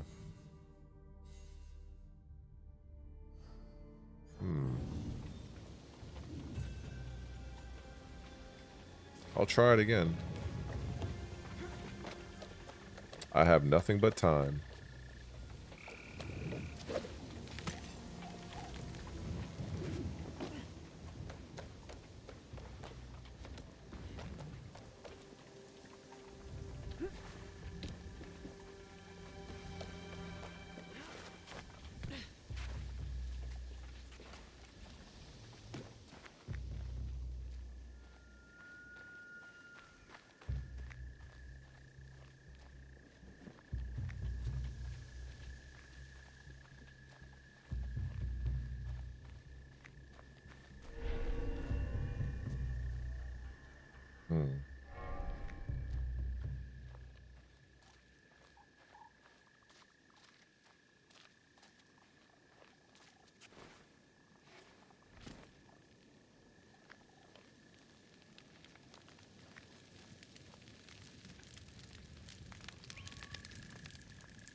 Welcome, young warrior.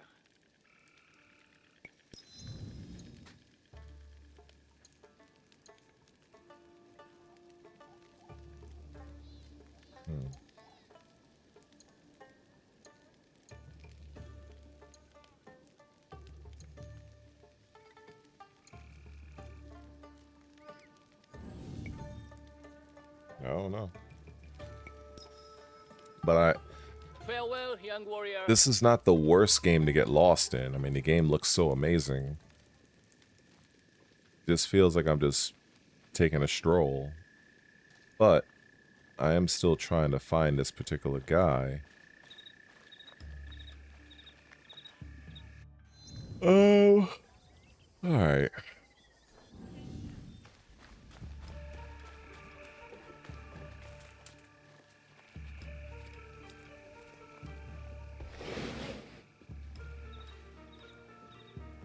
Oh. Are you... No way. Is this him? Oh, that's crazy. So where was this? Oh, that's wild. Talk about just randomly finding this guy. That's crazy. Oh, boy.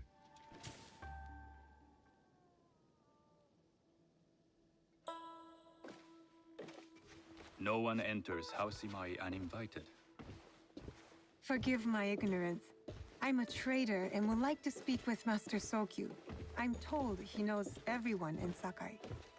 That's true, but he doesn't grant an audience to just any merchant who comes to his door. I'm not just any merchant. I bring letters, trade contracts. Let me see.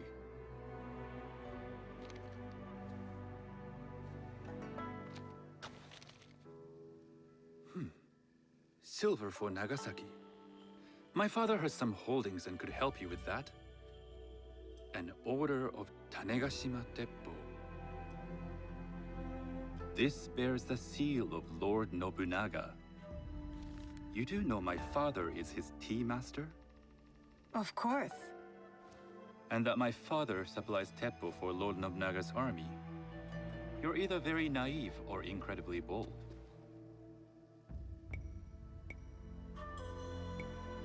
I do lack experience and so sought out the wisdom of the Imai. It was foolish to believe you'd take all my contracts. I didn't say no. We could help find you the guns and silver for a reasonable share of the profit. What shall I call you?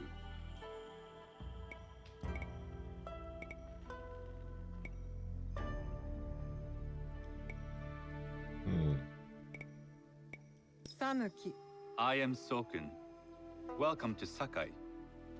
Nothing in this city comes without cost, except that piece of advice. I have business in town. Walk with me, and we'll take the measure of each other. The people know you.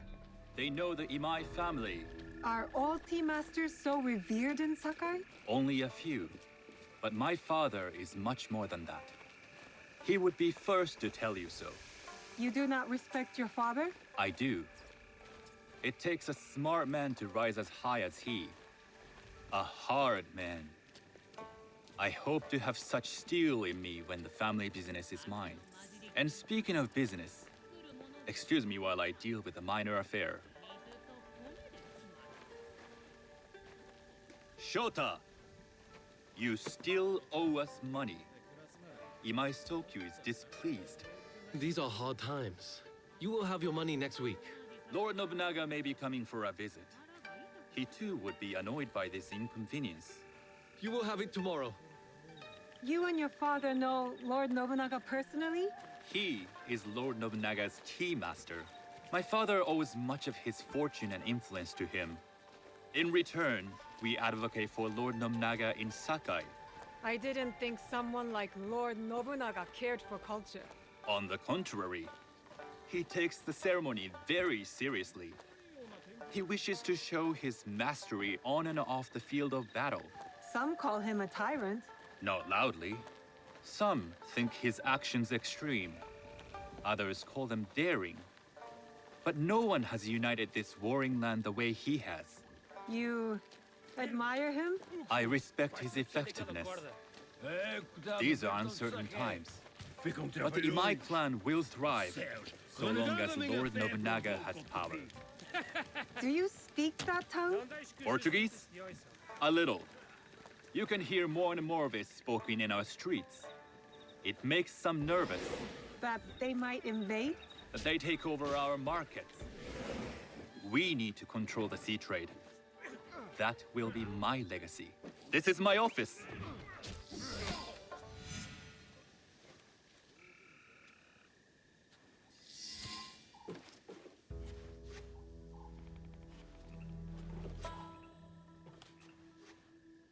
I thought you had business in town. In Sakai, deals are sealed over sake. I'd rather you invite me for tea. I hear those ceremonies can open doors. My father serves tea to the most powerful in the land. Why would he sit down with you?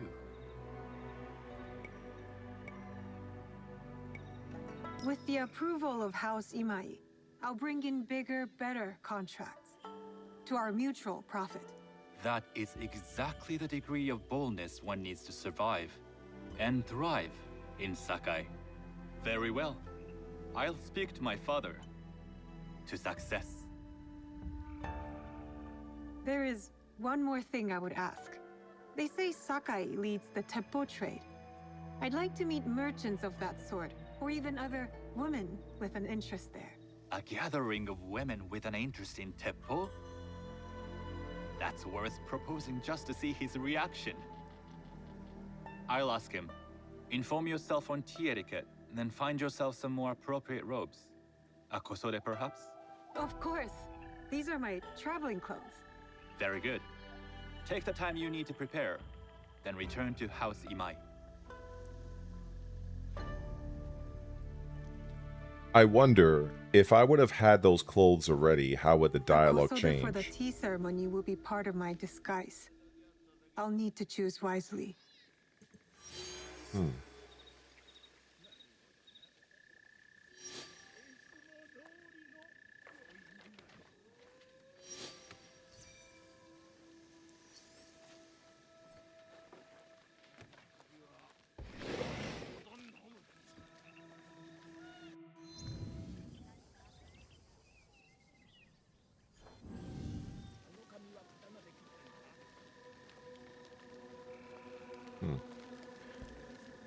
All right.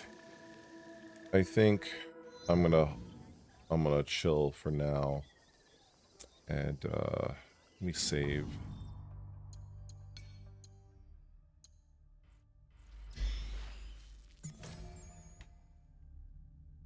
Yeah, I'm gonna run to the store, get a bite to eat. And I don't know. Maybe I might pop back on. I don't know. It's like 1:56 in the morning here. So, yeah, I don't know who's lurking here, but I appreciate you guys, whoever y'all are, tuning in. I love this game. I love the stealth. The graphics are great, despite Ubisoft injecting a bunch of woke pandering bullshit into the game. In terms of Noway, the Shinobi experience, that's what keeps me coming back to this game. Outside of that, I don't know much about the story. I'm working my way through it, so. But I don't know. There's probably going to be some aspects of it that I enjoy. I also definitely look to play Odyssey again, Assassin's Creed Odyssey. I have Valhalla, so there's a lot to play, and so yeah, I'll get to it. Anyway,